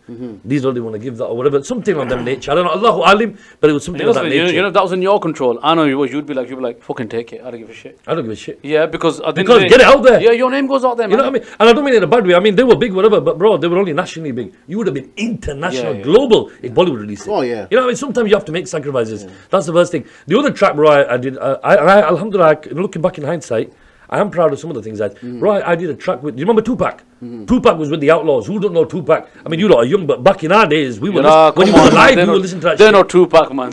You know Tupac, innit? Put your hands up if you know Tupac. Yeah, man, shit, come on, bro. We were all, and Tupac, if you remember, there was a track that he did where he was with a group called the Outlaws. In the Outlaws, there's a guy who became a Muslim, his name's Napoleon. Yeah. I did a track with Napoleon. Did you? Yeah, this is what I mean. There was a group called Mecca to Medina in London that worked with him. You remember Mecca to Medina, old school? Mecca to Medina needed a vocalist, and there was a guy called Dawood Saifullah. Ikhwan is known as a rapper. He was American. If you know, you might remember him. He used to be in Thornbury Centre. The one at the Ruston, lower Ruston. He used to always wear a white thobe. He was a black brother with gold teeth. Yeah. He was American. He was like, yo, what's going on? He sounded bang on like Busta Rhymes. Yo, what you saying, bro? I'm like, shit. The man's in Bronx, shit. I'm telling you. But he used to talk like that, and he had gold teeth. He's moved to Sheffield now. He said, listen, I've got a guy up north, and he's a bad boy R&B singer. A lot of people don't realize I was an R&B singer. Yeah. Initially, remember back in days. But what happened was, bro, he said he's an R&B singer, but don't judge him. They go, what do you mean don't judge him? They thought he's going to say I'm gay or something. Bro, when I went there, man turned out brown. Not black. or even white for that matter. And this is before Jay Sean, bro. Yeah. This is before Jay Sean and them lot came out. I was doing R&B before Jay Sean came out. I mean that in respect to him, you know what I mean? Yeah. But that's it, man. But then he kissed me. And the other thing is, I did a track with him, but then after that, his religious beliefs, I think he went a little bit towards the Salafi side. So he was like, his beliefs are, bro, I don't do music, no, I left it. So it never released. But that was a tune, bro. I wrote the hook, and it was about wives. Just think of it. Go ahead, go for it. I'll sing just the chorus, yeah. I wrote. It was supposed to be halal wives, yeah. All right. Halal. Okay. Wifey, better part of me, have a difference so we make it through. Enter my world, change my life, call it a blessing, you are my wife. Wifey, better part of me, have a difference so we make it through. Enter my world, change my life, call it a blessing, you are my wife. Wifey, well, like on that sort of vibe. And then they were dropping the, you know, they're coming with their little, it was sick, I'm not going to lie to you, custom, it was, actually, looking back in hindsight, it was incredible tune. But it had a, remember the late 90s, early 2000s R&B vibe. Boom, boom, that sort of vibe. Oh, beautiful. But you know, that kind of music, I feel like some of that music is coming back now. But once again, I honestly, I'm really looking forward to you going back to your roots. So I'd love that. Yeah. Because thing is, I think we've been looking at the, don't get me wrong, as a nasheed artist, you're amazing. Bro, that's always there, isn't it? Right. That's not going nowhere. People tend to think, you left nasheeds. How can you leave nasheeds? I leave music, I won't leave nasheeds. That's who I am. But I also happen to be a musician. Allah made me that way. Yeah. You know what I mean? It is what it is. I like music. I understand composition. I can do... You know, you've got skills. You've all got your own skills. I am not a tech guy. Otherwise, my podcast would have started 10 years ago. But what I can do is I know how to broadcast. I know how to be an anchor person. I know how to run a program. I know how to put... That's what I do. So I can only do what I'm skilled and what I'm good at. But you know, if somebody comes along, inshallah, you know, and this is a... Open message to all. If there's anyone out there who's thinking, you know what, bro, Usman's got the vocals, but I'd probably take him on. You know what I'm saying, bro? Let's sit down. But if you just started doing music, then don't disrespect, don't comment. No. Half you guys, bro, you bought a laptop 3 days ago. Today you downloaded the program. Tomorrow you in the web room, Bro, I've got a little bit of credentials. You know, don't take the piss. Bring something to the table. You know, I'm so basically that takes being bounced out of the equation. Yeah, exactly. Listen, at least not about shy about admitting it. No, but at least we can sing on here, innit? Yeah, exactly, man. Yeah. But it's honestly, it's been nice to have you on. Can we have a part 2? We can if you lot want me on. Yeah, of course I want you on. You know, this is one of the reasons I wanted. Your schedule is so. No, you know what? If you come in, I want you to come in like a gimp outfit or something, you know. A gimp outfit? Because, you know. No, that's his. I told you he's fantasies, bro. No, he's applying a membership, this guy. One Cliff House, he had it on save on his something. No, you're not. You know, obviously, you know, you're presenting for like Babe Station sometimes as well. So I'm just, you know, wondering if you can come in with a gimp mask and, you know, maybe a strap on, maybe. You know, no, it's funny you say that. It's funny you say that. Listen, I knew this question was coming. I knew it was coming. You prepared for that? I have made preparations. Well, gimp preparations. No, well, sort of. Okay. I've got another suggestion for you. Okay. I've got one, but it's got feathers on it. All right, okay. The problem is, my bro, I looked at you and I bought a according to your size. There you go, fantastic. Right. Don't deal. So listen to me. I will rate you as a man. Brother, forget bouncer. I'll call you Mitten. If you start wearing that, because if you wear it, bro, what are you pairing you to? Come on. But yeah, we should do it. It'd be nice. It'd be lovely to come and do it. And this is one of the reasons I didn't want to do an interview style. Even like we didn't. We had a discussion, which was good. But inshallah, on the next one, hopefully, I know we'll have a lot more jokes. We had to get some of these serious things out of the way. Plus, you know what it is?